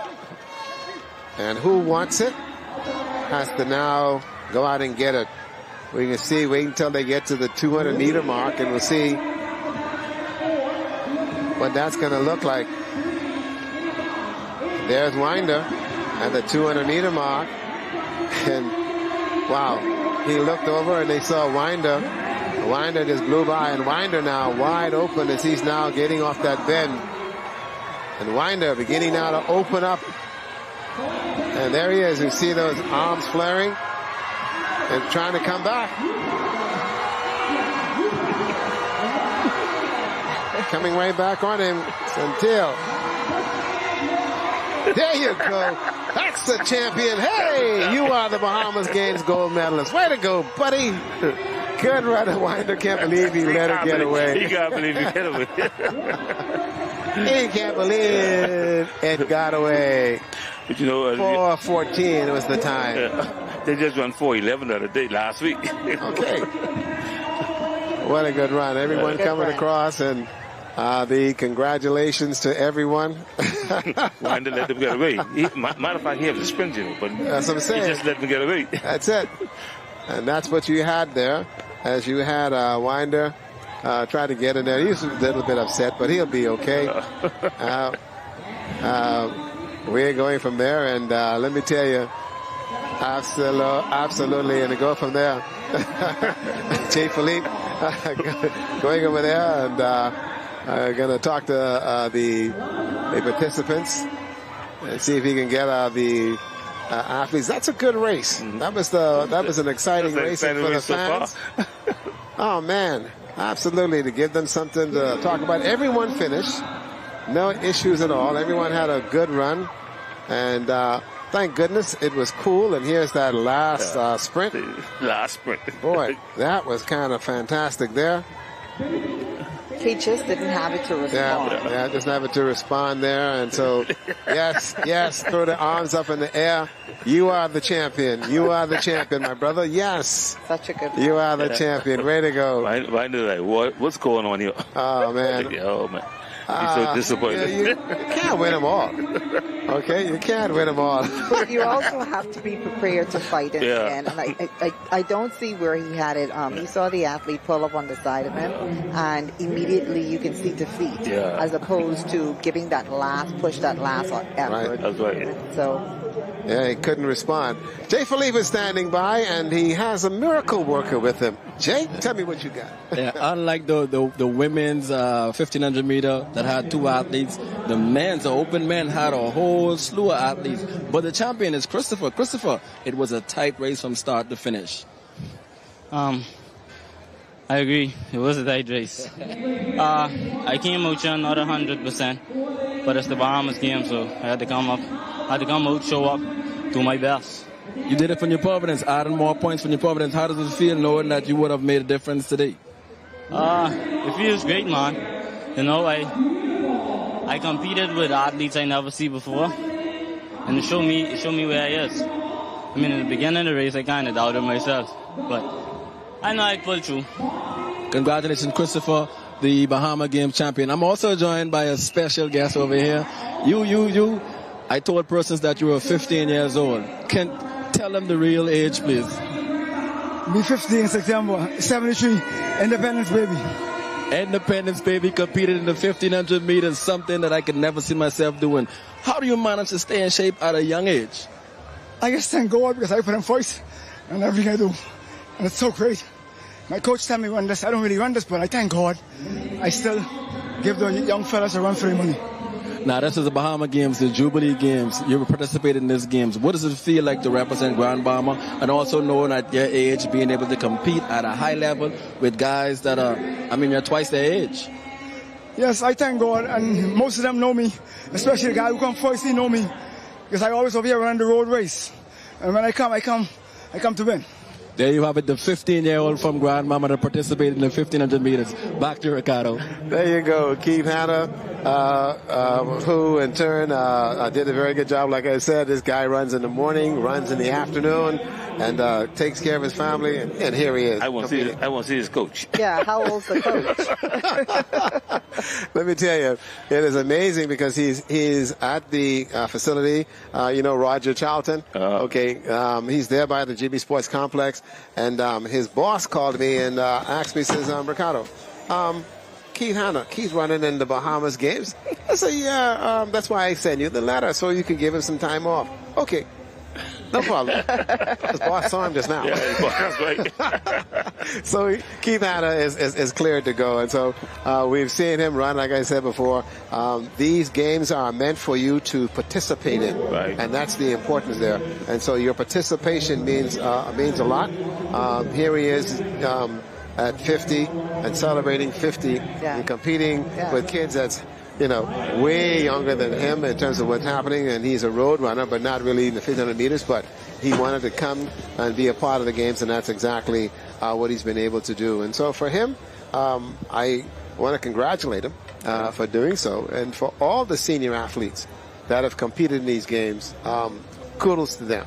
Yeah, sometimes it's easy to say, this isn't important. I'm going to travel and represent the Bahamas internationally next week, so I will skip this. So one thing I've been hearing from the athletes is that I'm so happy to be a part of the Bahamas Games. And sometimes when we speak about Bahamas Games, they say, we're having it, we're not having it. It's been a long time since it's come back. But one thing we're hearing is that the youth, they want this. They want to be able to compete in this type of environment. Yeah. And so this is, I think this is a takeaway from us, that we need to see how we can make this happen, make it a viable, sustainable effort going forward. Yeah, I agree with you 100%. And these young people that we're seeing here, that's on the competing in track and field, just to be a part of the team is important. Our kids have a very difficult situation in terms of understanding what it means to be a team and to be a team player and understand that you have a role to play.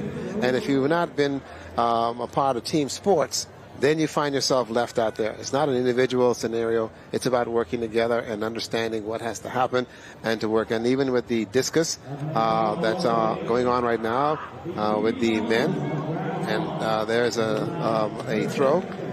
In terms of they're getting out there, and from Grand Bahama, that's Lothario Baptiste. So he's out there making something happen. But it's about being able to play. And so if you haven't played team sports and understand that this is a team event, then that attribute, you need to go to golf. Okay, and go play by yourself. Knock your ball in the water and call it a day, and get mad at yourself. But even that is a team sport here at the Bahamas. It is. Yeah. And I just saw Rick Pinder call me. I hope that's good news. But I can't answer him right now. Rick, I'll get to you in a minute. They're over there at Paradise Island. They started off in second place today in the two-ball best ball competition. It's the last day. Juniors, yeah. Juniors are also playing exceptionally well over there. We got one golf course in Grand Bahama. Okay, and so we're making it and going from there. And we have one track and field stadium in Grand Bahama. Okay. But we got a couple gyms in Grand Bahama that belongs to the school. That's why you all are in basketball. There you go. We got one softball field. Multiple baseball fields, though, because we got the Grand Bahama Little League and the Grand Bahama Baseball Stadium. And so those things are happening. We'd like to see the same thing spread throughout the island. That's going to happen. They're going to build more facilities for the Family Islands after these games. I think the government is going to come together, get consultant. They're going to make a presentation to the government. You can see more facilities built. So you can have more athletes, world-class athletes from these Family Islands, which will be good. Absolutely, and to go from there, because I went over to see the girls softball game, and the two young ladies that we met in Long Island doing the Long Island Regatta, they're dressed up playing softball. And as soon as we walked onto the field and they saw us, it's like, boy, we're going to show you all now. We told you all we was coming to the games. And trust me, Long Island women, they ain't playing at all, boy. They're having a ball over there. And your discus event coming up. Also coming up tonight, we do in turn also have the 4x100 meter relays, which should be very exciting. You'll see how those are put together. Still going on is the discus. This is the event you're seeing right now.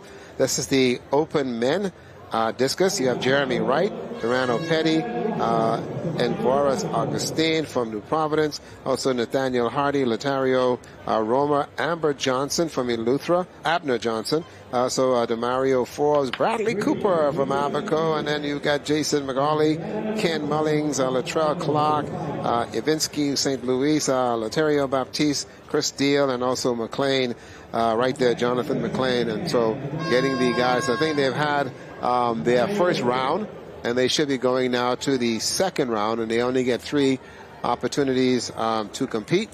And so they'll be now going in and start the Berry Islands. And, yep, they go back to the top of the line. That's Jeremy Wright that comes up.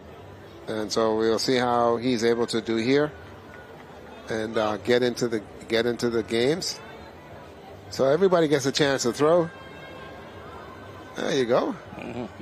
Oh, can't measure that one, man. You seriously? It's the spirit of the game. No.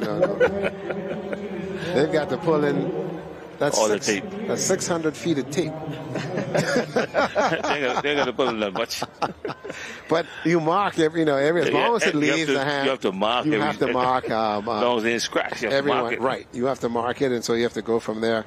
And so that's what you have to have done. And so Ken Mullings and all those guys are all trying to get in and try to get a throw in and to go from there. Also over there is the long jump that's going on for the under 17 girls. We do have Zion Carey from Exuma, Aaliyah Evans from Andros, Isaiah Dean from Columbus Isles, Laquita Hanna from Exuma.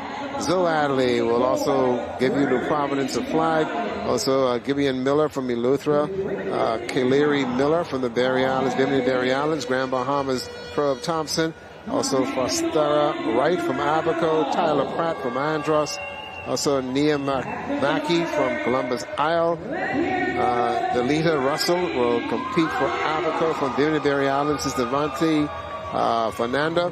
So Grand Bahamas, Sheena Adderley, also New Providence, Isaiah Roll, and also Samaya right there. And so there's the throw, and so you want to mark it all and go from there and see how it works and go from there. We have 3 days of track and field, which will also help us out, and we are very fortunate. And I say that because down there in the back by the airport, it's raining every day. Every day. Uptown, ain't happening. I see that. Okay? And let's keep it that way.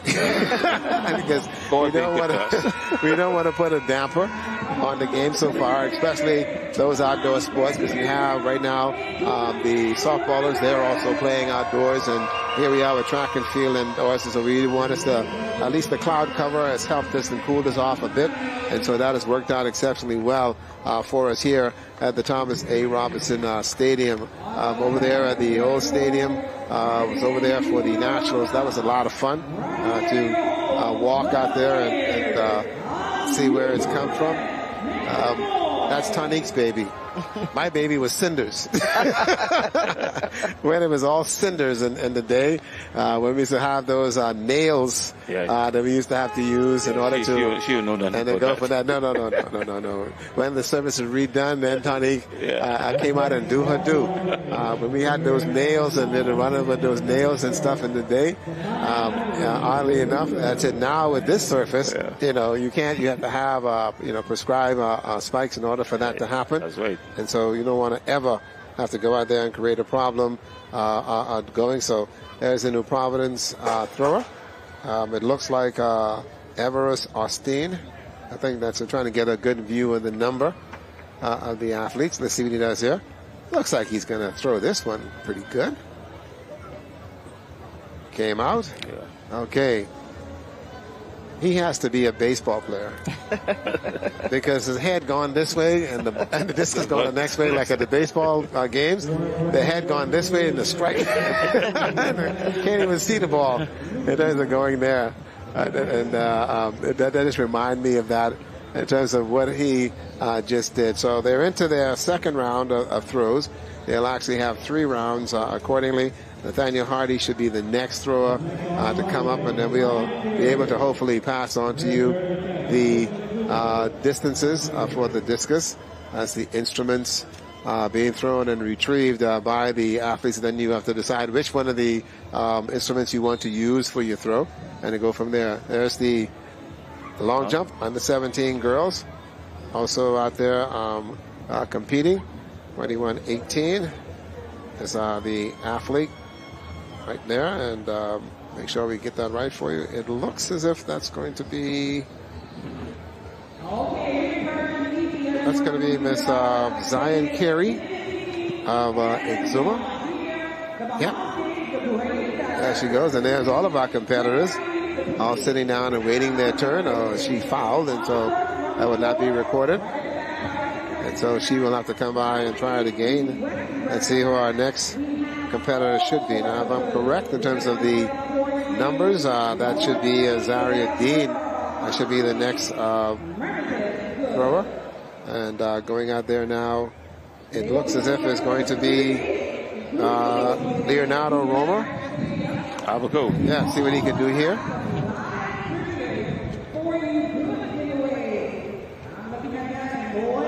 Okay, that one is right there. This is kind of too close to call. Yeah, this one is, he fouled. Okay, so he fouled, and so they won't have to read that one. Yeah. You'll see where these guys, especially when you get to the next level, when it's not over 200 feet, they just foul out. They don't want nobody to record that you just didn't throw it that far. And so you just want to make sure you foul out, and you don't have to go from there. And so here's the Luthra. That's Johnson, Abner Johnson. So Abner got off that's a pretty good throw. Not bad there. There you go. Now we're going to have the instrument is going to be returned and go from there. So far, so good. We've seen the heat finals in terms of the 100s and the 400 meters. You saw the 1500 meters earlier today. We also had the high jump for the under 17 girls, women's triple jump. Also was competed earlier today. And so the meet itself is moving along very, very quickly. And it's pretty cool. So I think that's worked out exceptionally well here as well for us. And now you have Demario Forbes, who will step in. Let's see what he can do here. And Demario didn't go to Kentucky, man. Why are you tired?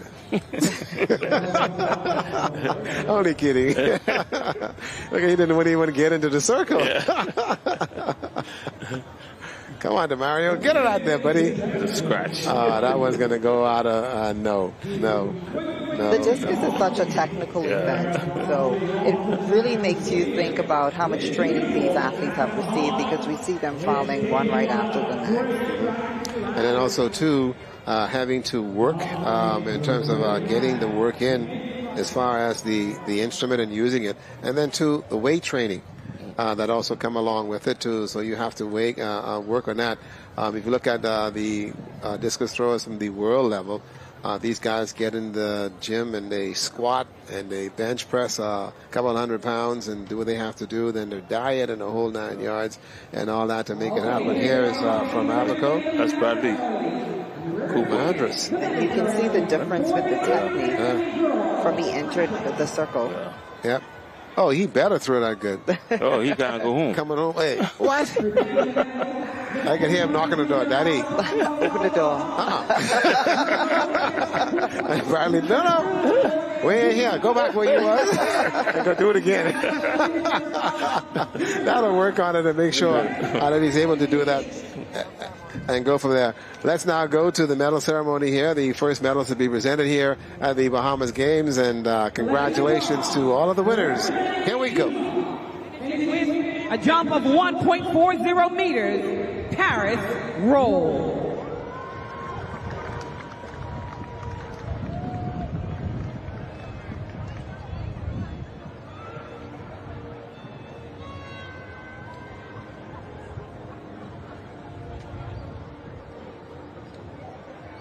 Coming in second, collecting the silver, representing New Providence.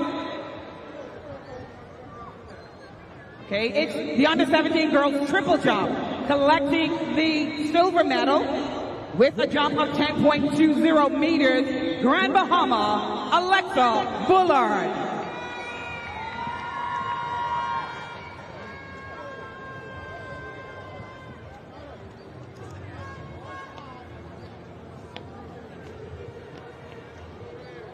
And your gold medal at the 6th edition of the Bahamas Games, the under-17 girls champion in the triple jump, New Providence, Zoe Adley, finishing with a jump of 10.33 meters.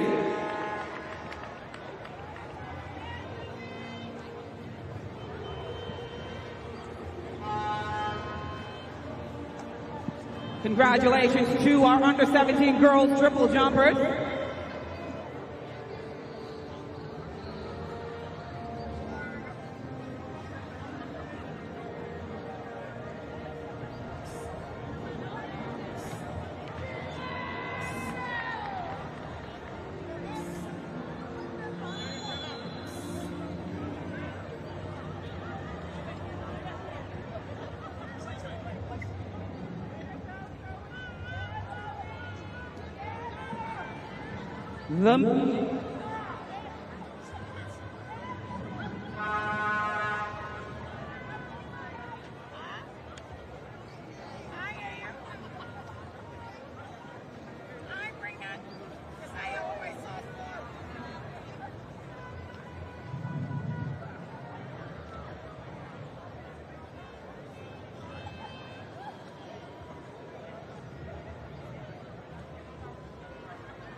The medal ceremony for the under-17 girls shot put.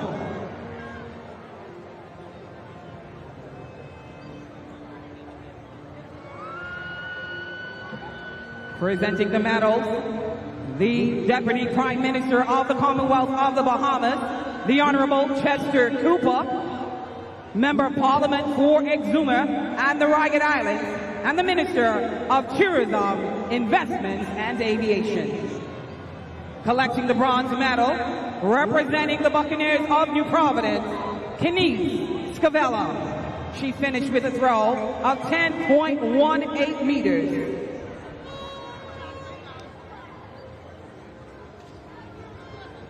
Your silver medalist, finishing with a throw of 11 meters, New Providence, Danielle Nixon.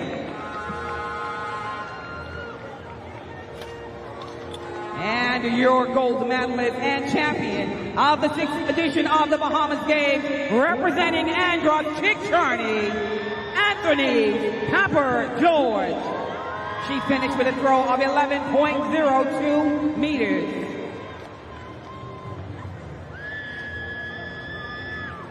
Congratulations to our champions in the under-17 girls shot put.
Medal ceremonies for the under-17 boys discus throw.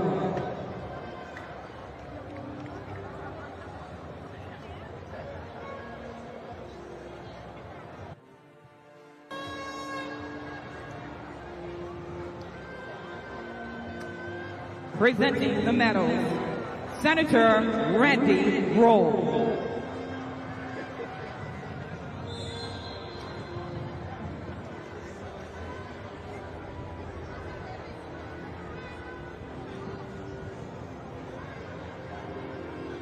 Collecting the silver medal, representing the Chick Charneys of Andros, Silas Riley.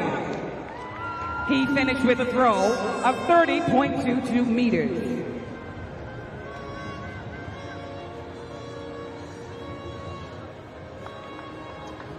He's your champion here at the 6th edition of the Bahamas Games, representing the Buccaneers of New Providence, 30.60 meters. Linwood Brown.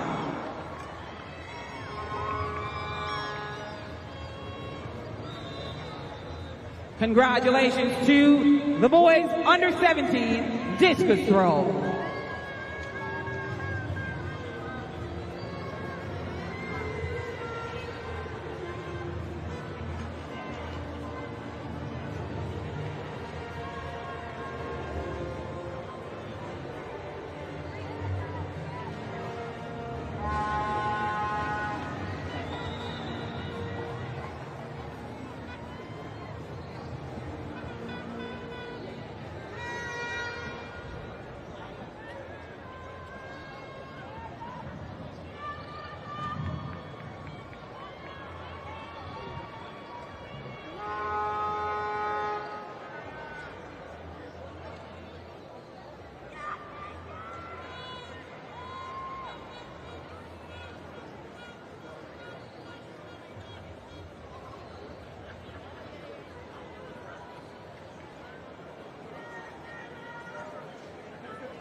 Okay, everybody, as we continue our coverage here of the first day of track and field at the Thomas A. Robinson National Stadium, the award ceremony is going on, medals being presented, and now we also have on the track coming up the under-17 girls 4x100-meter relays. This is also a time final event. There'll be 2 heats, and this is going to be kind of fun. You have in this one Andros, Columbus Isle, Grand Bahama, Bimini, and the Berry Islands. This is heat 1 of 2. Should be very interesting here. The intent is to get the baton around, which is essential, and getting in there. This is where guys like Mike Lawson, Roy Ector, and those back in the day. Okay, let's welcome to the stadium our great Prime Minister of the Commonwealth of the Bahamas, the Honorable Philip Brave Davis. This is great. We're waiting on our Prime Minister to join us at the medal ceremony area. You and I watch He is the Member of Parliament for the Great Island of Cat Island. He was in 2008. And serves as the Minister of I was there in Finance. 2000. I was there in 2000. 2004. Yeah, I think you were at both with I was both with you. There you go. There you go. There you go. That's what I'm talking about. But we were The Member of Parliament for Cat Island, San Salvador, and Rumkey. He was somewhere around the corner. Carrying the bag. There you go, carrying the I bag. carry a bag. And that's exactly what Rupert was doing. And But seriously, you were the coach for the women in 2000 when they brought home the gold. Right. And so we can't take that lightly. You actually played a significant role. That was a good setup. There's the Prime Minister also entering the stadium. Also a part of the ceremonies here as well, being welcomed by the Deputy Prime Minister, also Minister of Youth, Sports and Culture, and the various other delegations. The Prime Minister yesterday also had a good time moving around. He also presented the medals to the baseball teams. He loves baseball. His kids are highly involved in it. He said he used to play baseball. Yeah, he used to. I can't see. Yeah, he used to. All right. He grew up with a gentleman by the name of Will Rutherford. Okay, and Will is in Grand Bahama. They are the best of friends. Will is the gentleman that created the Buccaneers baseball program in Grand Bahama that has brought out a number of ball players to go elsewhere. And so they played baseball as children growing up, and they've remained childhood friends, and they're now adults. And when he goes to Grand Bahama, the first step is that he goes to see Will Rutherford and make sure that Will is doing okay, and to go from there. And he's been involved. And, watching Fillmore and Felice and those grow up many, many years ago, as we would come from Grand Bahama back then, Medal we used to work with Mary for the Starr, his wife, under-17 Geneva boys. Rutherford. So when we come to New Providence, we used to go up there into Fox Hill to where his first house was and end up there. And so it's been great to see these childhood friendships that is created. And so the Prime Minister of the Commonwealth forget the of the politics. Bahamas. The friendship that these young men have created throughout the country is everlasting. And to see them when they travel the islands, how well they're received by their friends. That's like last night. I went to the softball. I saw 27 fellas with more gray hairs than me, and I was happy. I still got my own. To see them out there, and to see these guys that are still there and still around the ballpark, and sharing in the games. If they didn't have these games, so many of them, they wouldn't have been here. Let's go to the medal ceremony and watch the presentation here by the Prime Minister, which is a special treat. Oh yeah, they remember this for life. Yes.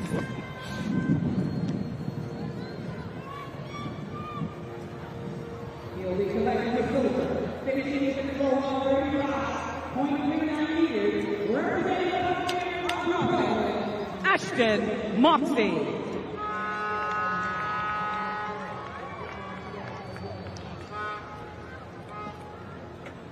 He's your champion of the Bahamas Games in the under-17 boys javelin throw, representing the Buccaneers of New Providence with a throw of 46.97 meters.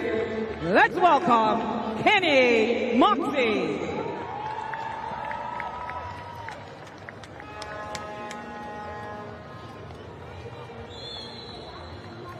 Congratulations to all of our under-17 boys javelin throwers here at the 6th edition of the Bahamas Games.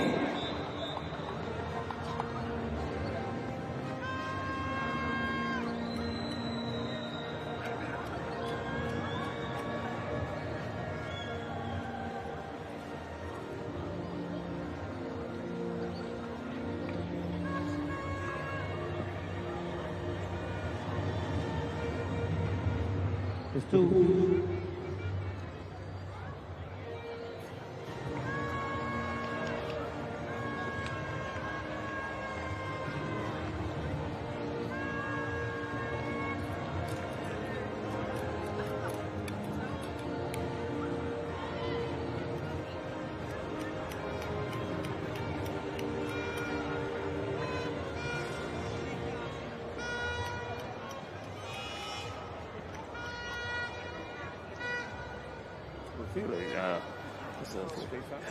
Here we go. We now go to the under 17 4 by 100 meter relays, and what they've done, I think they've combined them, Rupert?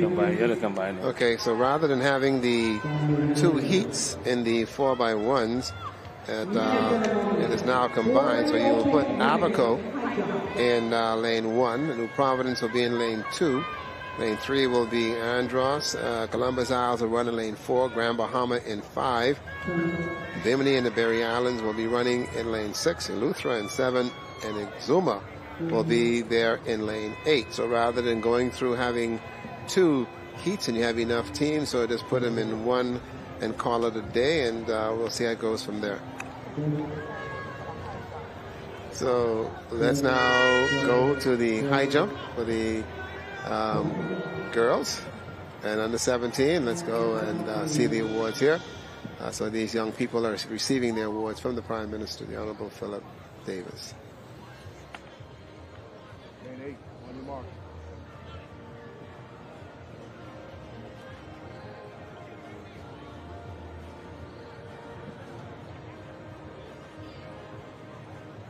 Set.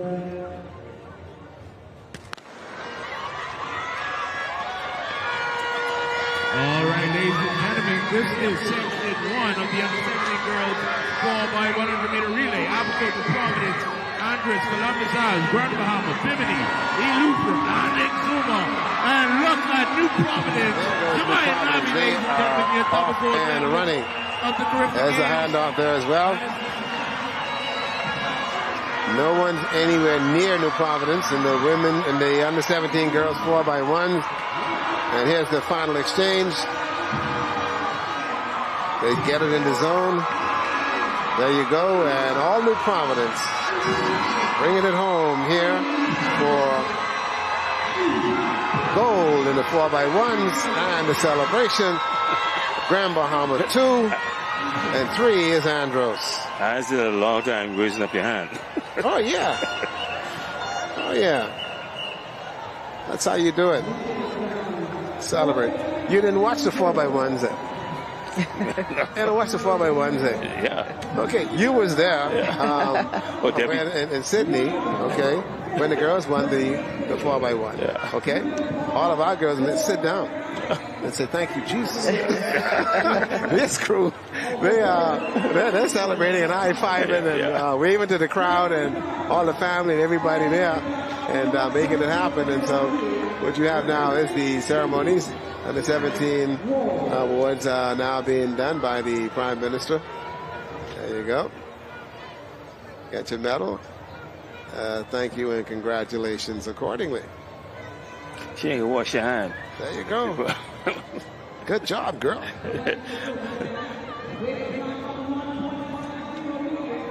Leading the Buccaneers of New Providence, Kennedy Hannah.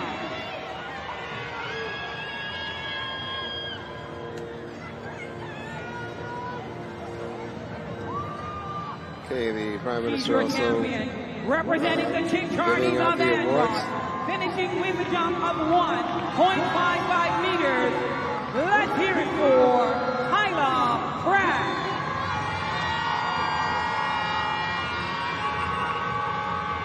To receive their awards.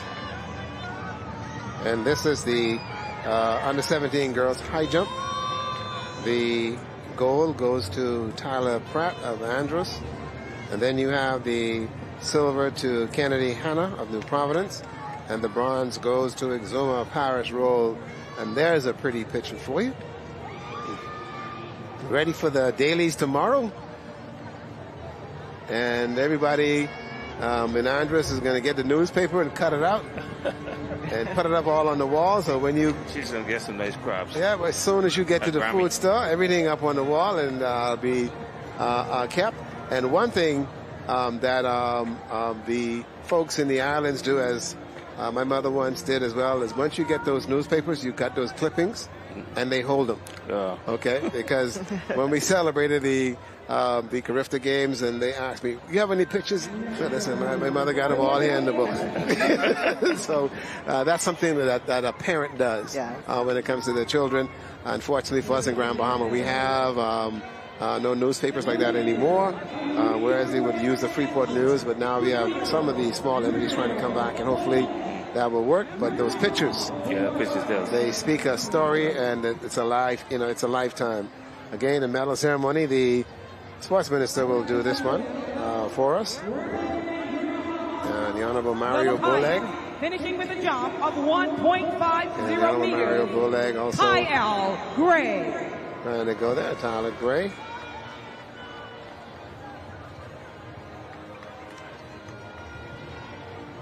She's your champion in the open women high jump. Finishing with a jump of 1.65 meters. Representing New Providence, Coy Adderley. Yep. Coy Adderley and also Kelly Gray from Grand Bahama. Those are the only two competitors we to had. our competitors A minute in ago, the open women high gold, which in turn she won. Congratulations, 1.65, and the silver 1.50. Congratulations to our high jump winners in the 6th edition of the Bahamas Games. And I tell you, they'll have the sports minister present those to you. And then they'll keep those medals and put them on the shelf with all the others that you have. Now we have the boys 4x1s. And mind you, here now we have 2 heats of this. There are 6 teams. We have Abaco in lane 2. Exuma in lane 2. Abaco is in lane 3. In lane 4 will be Bimini and the Berry Islands. Lane 5 is Mycal, and then lane 6 is Long Island. And so they're not going to combine them here, but they will in turn make that choice. We don't know. We're going to find out in a minute. So those are the athletes, and they also have the exchange zones. For Exuma, you have Moxie, Romer, Roll, that's Quinton and Alden. For Abaco, you have Kemp, Al Pacino Kemp. That's an actor's name. Also, Scotty Dubras. You have Philip Lubin and also Tejan St. Giles. So there for the Abacos of Bimini. It's going to be Terrence Winder, Aaron Knowles. Then you have also Randy Colbrook and also Kiana Roll. For the Mycal, Dylan Penniman is going to run. Then also Malik Campbell. Then there's also Jermaine Strawn and also Mikhail Smith. For Long Island, there is Tico Hanna, also Chiquito Thomas, and then also you have Justin Brown and also Jason Smith will be in that order. And so that's what they will run. Oddly enough, the assistant general manager down there in Grand Bahama, Natalie Martinborough, messaged me right away. What lane Long Island in? Natalie, they're there. Let's see how they're able to make this thing happen and to go from there. But that's the intent of these games, as they have the relays that's on it. So the boys will actually run the 2 timed finals. And then the same thing will apply with the open 4x1s. Those 2 should be very, very exciting, and seeing what happens there. But a good run there a minute ago by the New Providence Buccaneers. And that's Davis, Navi, Pantry, and Demerit. They had a good run there in winning the gold. And now we get ready to the start of Heat 1 of 2. The under-17 boys 4x100 meter relay. Exuma, Abaco, Bimini, Mycal, and Long Island. Runners in the blocks. And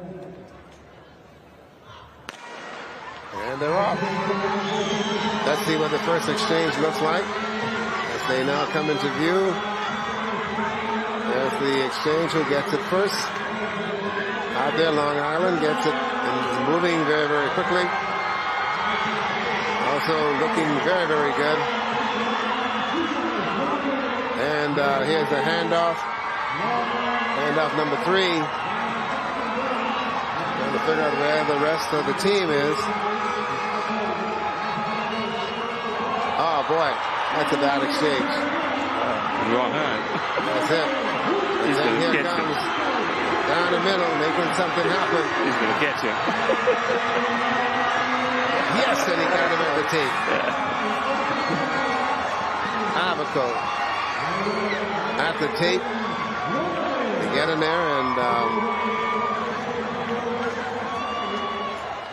Mike Cal finishes. And there's Abaco and a good run as well for Long Island. Long Island had the lead, and then the bad baton exchange and nothing there. And, oh, they gave it to Long Island. 46-07. Yeah, very good comeback. So they gave it to Long Island. Such a fumble at the top of the home stretch. Oh, so they gave it to Long Island in that one, and so they would have had even a better time. There it is. Yeah, he's able to. He's able to get across and hold on and hold in a minute. Boy, I tell you. So he dodged a bullet. He can go back to the hotel. Yeah. He can go back there. He can be in trouble, because I can tell you. So half these guys will be calling for it. Here's the exchange coming round. See the baton in the right hand, and he's looking for it, and he runs right past him. He didn't get it. He finally gets it. Okay. All right. Now they're going to discuss who will be going out later on. Little conversation, and then bring it on home and go from there. Ricardo Lightboy and Rupert Gardner, Tawny Williams with us here. Live coverage here of day 1 of track and field, and so far you can see here the stretch run. There you go. And a last-ditch effort. Boy, that's a pretty good one there for Jason Smith to hold off. But boy, that flight back to Long Island is going to be a long one. Oh, flight. You was going to hear some things you didn't want to hear, young man, but you were able to hold on and be able to get in there. And yeah, you won your heat. Now you'll have to wait and see what happens in heat number 2. And in heat number 2, you will have Eleuthera, Providence, Columbus Isle, Grand Bahama, and Andros in that order. And so we'll see how that is able to materialize. And then we also have this evening for you the Open Women and the Men will also be running. But so far, day 1 got up to an interesting start in terms of the track and field competition. Your take at this junction? Yeah, like I said, it seemed to start a little bit slow this morning. You didn't see athletes showing up for every event. The energy was kind of low, but it certainly has beefed up as we progress into the faster sprint events like the 100 meters, certainly the 4x100 meter races. And so I think it's shaping up to be a really good day 1. And I'm just really encouraged to see what we'll see on day 2 and day 3. That's it. It's going to be interesting because you're going to need the fan support. And we will start again tomorrow in the afternoon hour. And we are keeping our fingers crossed that we will have this nice cool breeze to blow through here and make it happen. And so we can really have ourselves a wonderful track meet. And tomorrow there'll be in the 200s a number of events. So there'll be some pretty good races and also a number of field events as well tomorrow, in order to make sure that our athletes are given the full exposure that they do deserve in this year's Bahamas Games. We have in this one, Eleuthera will be in lane 1 with Hudson, Pettifer, as well as Collins and Josant. New Providence will have Frazier, Roca, LeBlanc, and Roll. Columbus Isle, O'Shane Thompson, Nathaniel Smith. Then you have Oren Tyson and Rayvon Munker. Grand Bahama will have Gordon, Tate, Shepard, and Kelly. Andros will have Antonio Gomez, Cairo McPhee.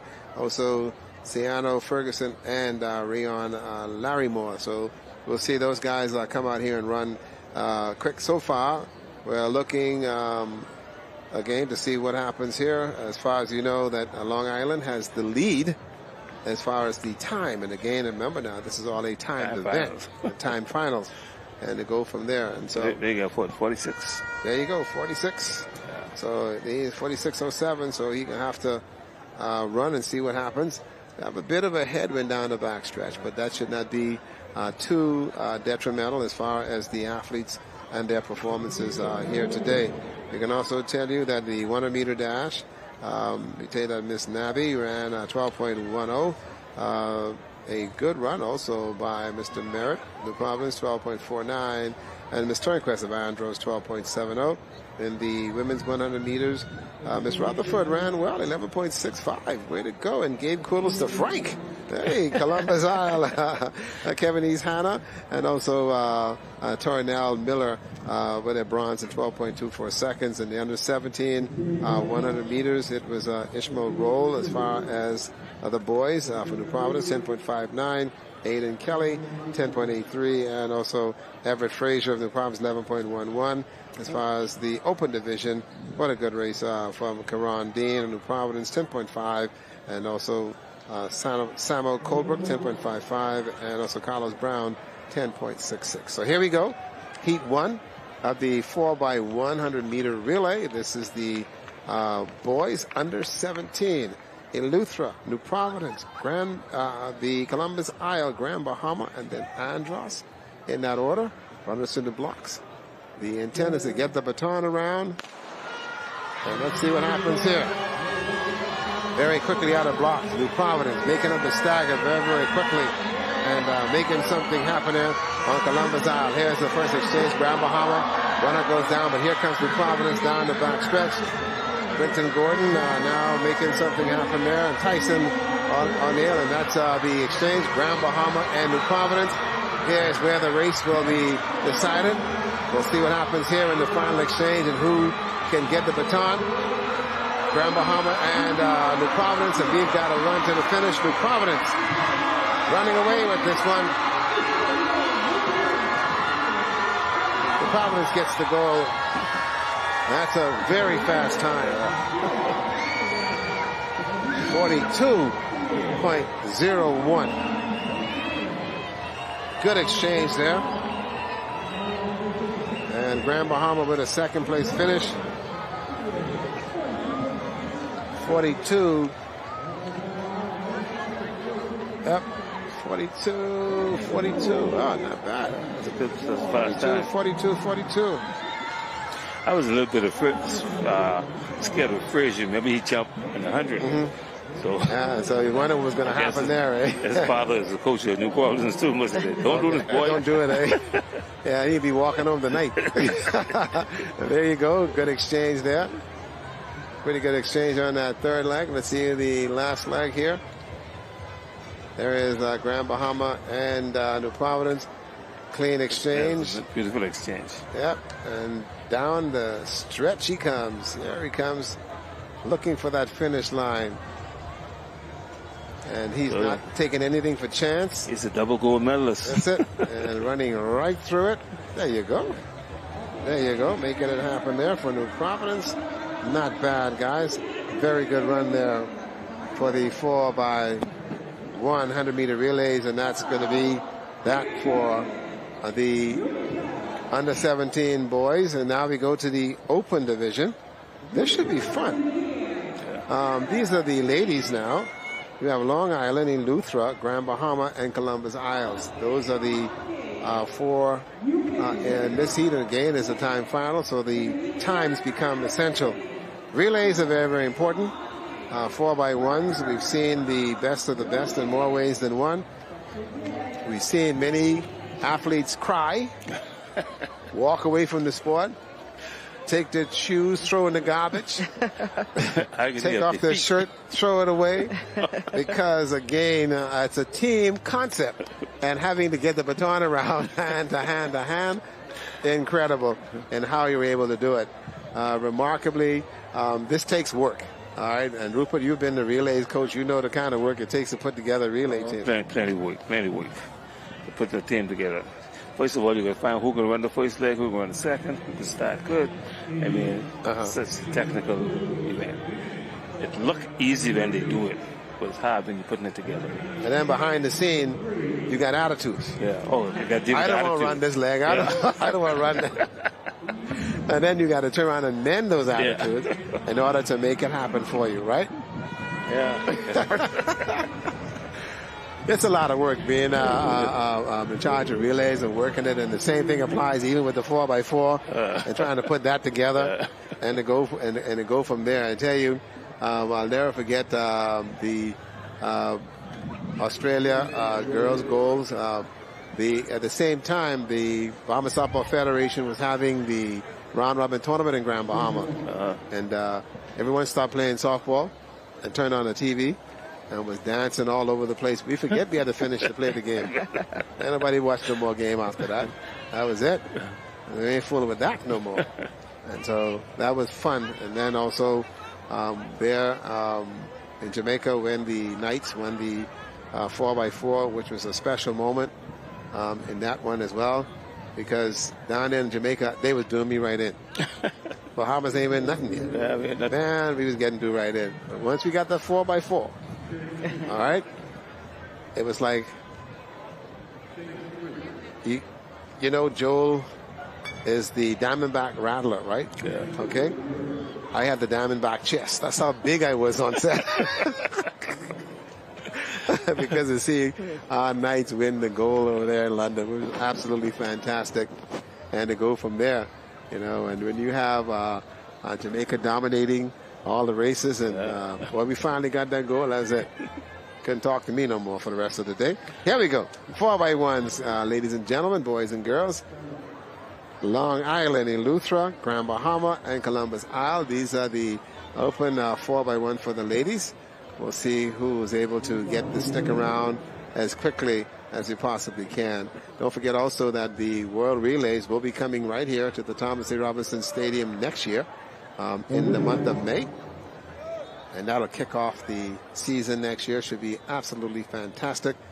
You will get more on that as we draw near to that event. But this is a little taste of it here for you. It'll be see exciting. the 4x1s here, and the ladies, the next generation of athletes that we're looking forward to get that baton around. And here we go. Long Island, Eleuthera, Grand Bahama, and Columbus Isle. Let's see what the first exchange look like. Right on time, Columbus Isle and Grand Bahama with the baton exchange. Columbus Isle is out and running, looking very, very good. Oh, and little collision there. The Columbus Isle with a clean exchange. Grand Bahama, right there in the middle of the track now, trying to come around, but Columbus Isle out there. Let's see what the final exchange looks like. And here we go. We've got ourselves a race. Grand Bahama and Columbus Isles. And Grand Bahama will bring it across the line and win heat number 1. Relays will always be exciting. Absolutely. Absolutely. I think that's 46. It's like 46 for Grand Bahama. And there's one more heat to come. So we'll see how that works out there. This track, as you would have heard, and there's a replay of the race. Miriam Byfield, Janaea Pinder, Shamaya Roll, and Shatalia Dorset for Grand Bahama.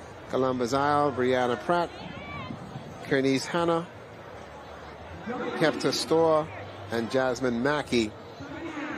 And here comes the final exchange here. There it is. Good exchange by both Columbus Isles and also Grand Bahama.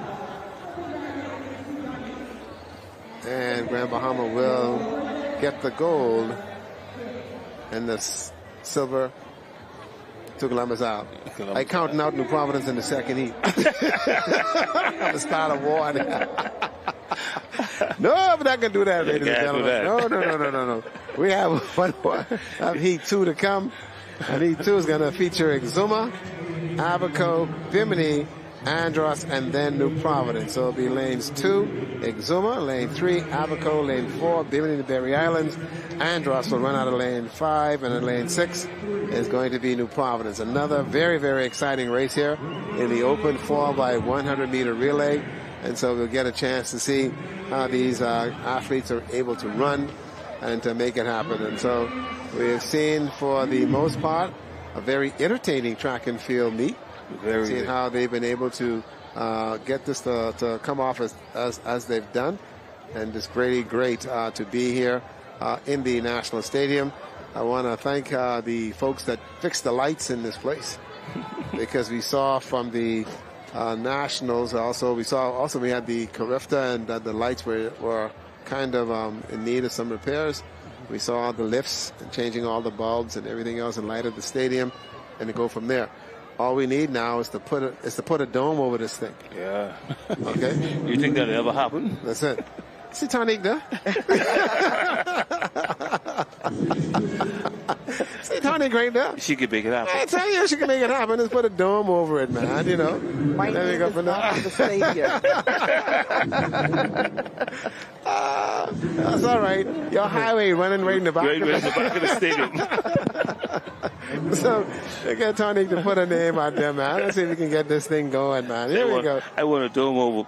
My name is this. I need it. Yeah, put a name on the dome, man. There we go. Exuma, Abaco, Bimini Berry Islands, and Andros, New Providence in the outside lane. This is Heat 2 of the Open Women 4x100 meter relay. There we go. Looking very good. Bimini Berry Islands did not put a team in, but New Providence out front. Boy, and they are flying. Wow, that's a rough exchange there, but New Providence is out there and gone down the back stretch. Here's the exchange. Got to wait on her. Wow. See if the exchange is clean, and then we will see what happens here. But New Providence now in the lead, and everybody else is trying to catch up.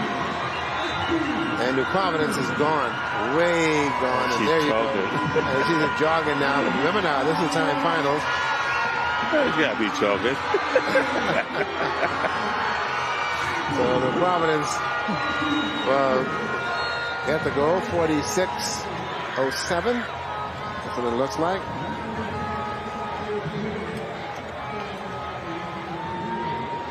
Okay, so a fun run for them, and they have them right there. And so New Providence won its heat, and Grand Bahama won the first heat, and they'll compile the times and determine exactly how it went. And here we go.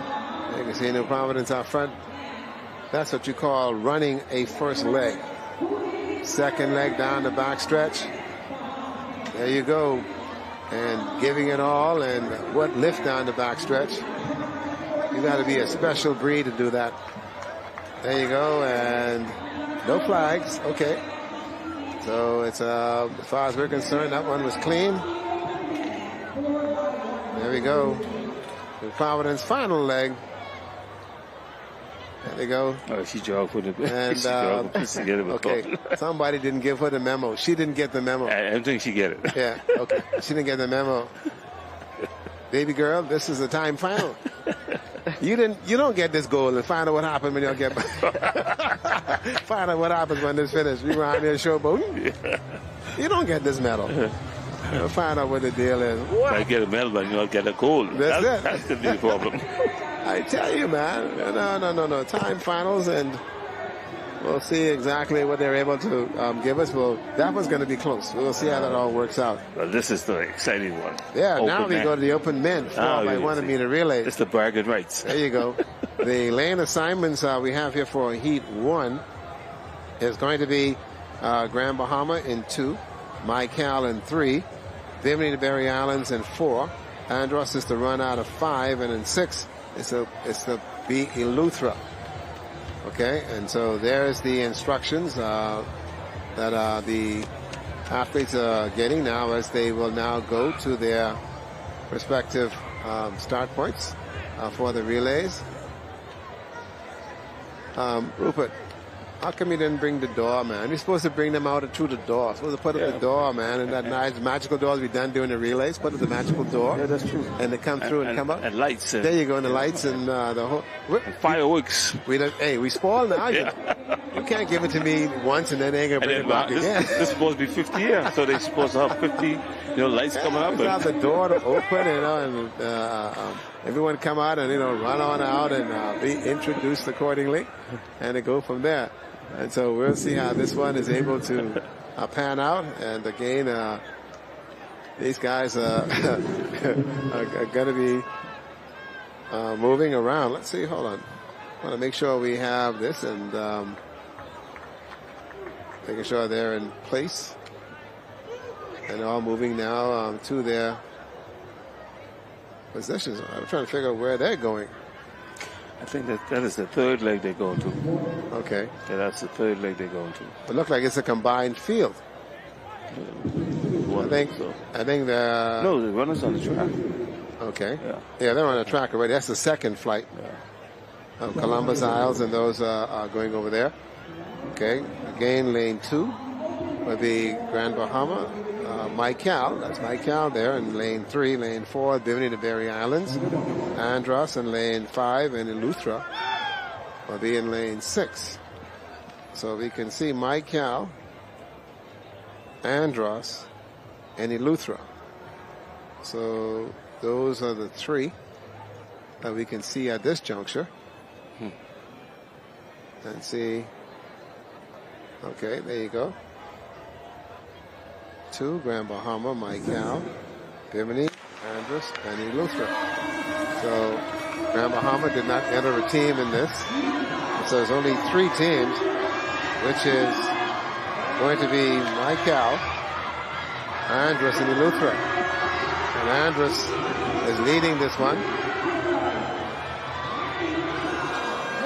Okay, and he's got to wait on him. Okay, you got to move too quickly. Buddy, you got to run. You're around here looking cute. You better try hard to get to this baton and get this out of the way. Hey, there goes Andros.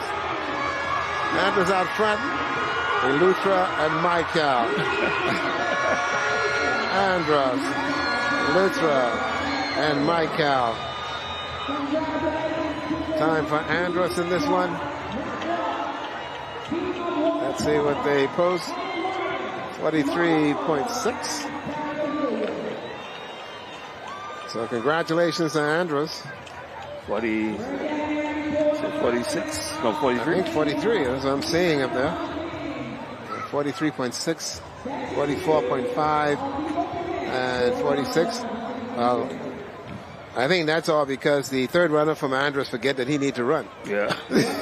So the young lady from New Providence. There you go. She didn't get the memo. No. She didn't get the memo that she needed to run, and so nothing happening there. Now we get ready for the second heat and see the runners now getting to the blocks. And the second heat will be Columbus Isle. Exuma will be in lane 3. New Providence will be in lane 4. Abaco in 5. And then Long Island out there in lane 6. This is going to be a very, very this is going to be pretty good race. Is going to be fast. Let's see how they work out. So Columbus Isle, Exuma, New Providence, Abaco, and whatnot. That's what we're looking for. Yeah, 40 points. Yes. We're looking for that to happen here in this one and get the baton around ASAP and to make that happen and see how it goes.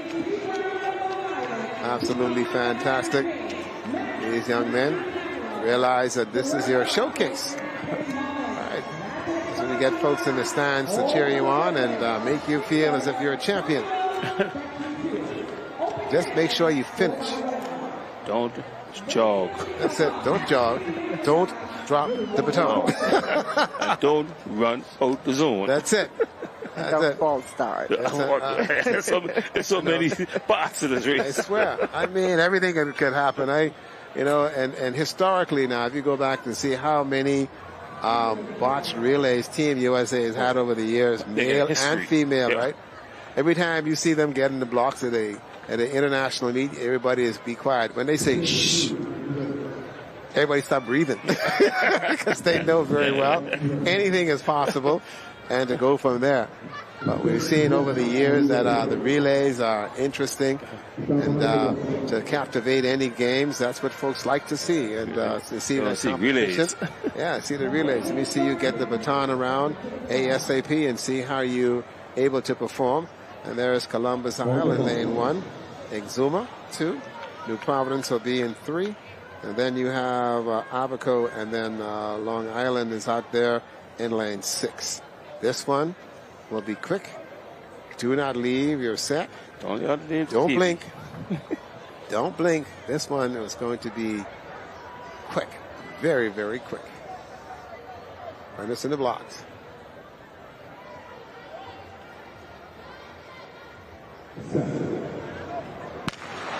They're off. Let's see how they go. And let's see who makes up the staggers. Long Island out there running very, very well thus far. Let's see the exchange. There you go, exchange there. New Providence with a exchange situation, but look on the inside, looking very good is Exuma. Here's the exchange in third leg. A bad exchange there with New Providence, but they still have the lead.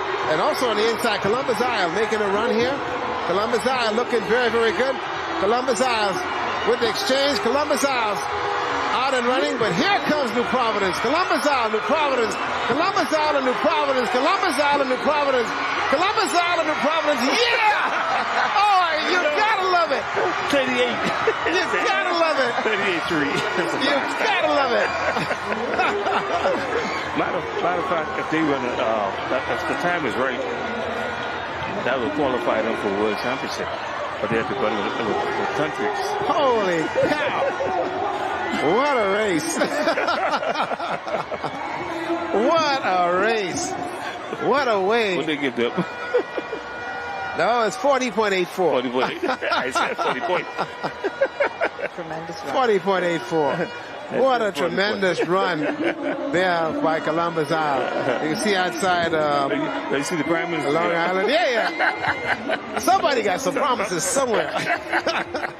Boy, there you go. Look at that run on the inside. That was a beautiful exchange by Columbus Isle. There's a good one there by Columbus Isle. Bad exchange by New Providence. And then watch this one here as they get ready to go.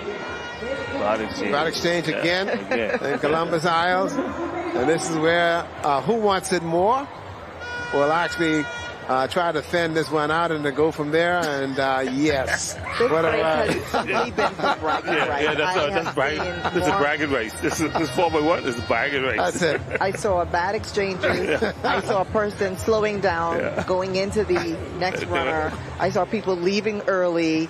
Everyone's just so anxious. I think there's been a lot of trash talking. That's what happened. In the back prior to coming onto the track. And so that was really exciting. You can see exactly what's going on with the athletes when you watch that race. Just exciting. Which is nice. It's exciting. Yeah. We're going to need to put a camera in the call room. We got to go to the call room, guys, and we got to find out exactly what the conversation is in the call room and find out what they're doing. Right. Because this kind of excitement and these guys are playing with each other and having that, I'm like, okay, these guys are great, but boy, you gotta love it. Yeah, it's really gotta love it. Here, it's going to go back to the hotel tonight. It's going to be in the dining room. There you go. And then they'll bring it on the track again tomorrow. So they'll come out and make it happen. And so for that part, the mixed relay is going to be happening tomorrow. Oh, there you go. So that could be exciting. Oh yeah, so we're going to have ourselves another fun day tomorrow in terms of track and field. But today has been absolutely rewarding. Great. Like Tony said, we're a little little bumpy here and starting, and then with the field events, limited competition in terms of the athletes. But we saw they picked up too, because we got full fields of athletes in the jumps and in the throws. Right. And the same thing is going to apply tomorrow with the jump and the throws. And so tomorrow's going to be a very good day. Exciting. And we want to thank the maker for allowing us to be out here without to have any kind of bad weather. We've had thus far this morning. Once I got back in, I'm hearing this thunder. I said, boy, I pray that's somebody who ain't eat. Because I was like, no, not today. This is a very big day. First day of track and field, and we go from there. And We're now going to go back to some of the action from today, just in case you missed it. Just in case you missed it, we saw it all. But in case you missed it, here we go.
There you go. That's the kind of camaraderie that this kind of competition brings. That's why they call this the Bahamas game. When you can get together like that and really have yourself a wonderful time. And they'll be able to share this moment in history, and they'll go back and watch it on YouTube. And they'll sit there and say, boy, hey, you see this? Okay. And you'll go from there. And I want to thank you guys. Thank you, Rupert, for being with me this evening. And thank you very much, Tonique. And I must publicly apologize to Tonique. We threw her in between two Kappa men. Well, being an AKA, she didn't know she was set up, but we had to set her up and make sure. But now she's comfortable with the Kappa men. And so thank you, darling. And indeed a pleasure. The memories that you've given us have been fantastic. And thank you for sitting with us this afternoon. And it's cooled out now. See? You got your wish. Yeah, it's much better. There you go. Well, folks, we're done here at the Thomas A. Robinson Stadium. We've had ourselves a wonderful evening of track and field. Tomorrow we'll be back here at the same time at 5 o'clock, and make sure you guys stay with us. We got you for track and field. Back to you guys in the studio. So long from the Thomas A. Tonique is going to make a bid to get a dome for this thing. And then we're going to have air conditioning. We're out of here, everybody.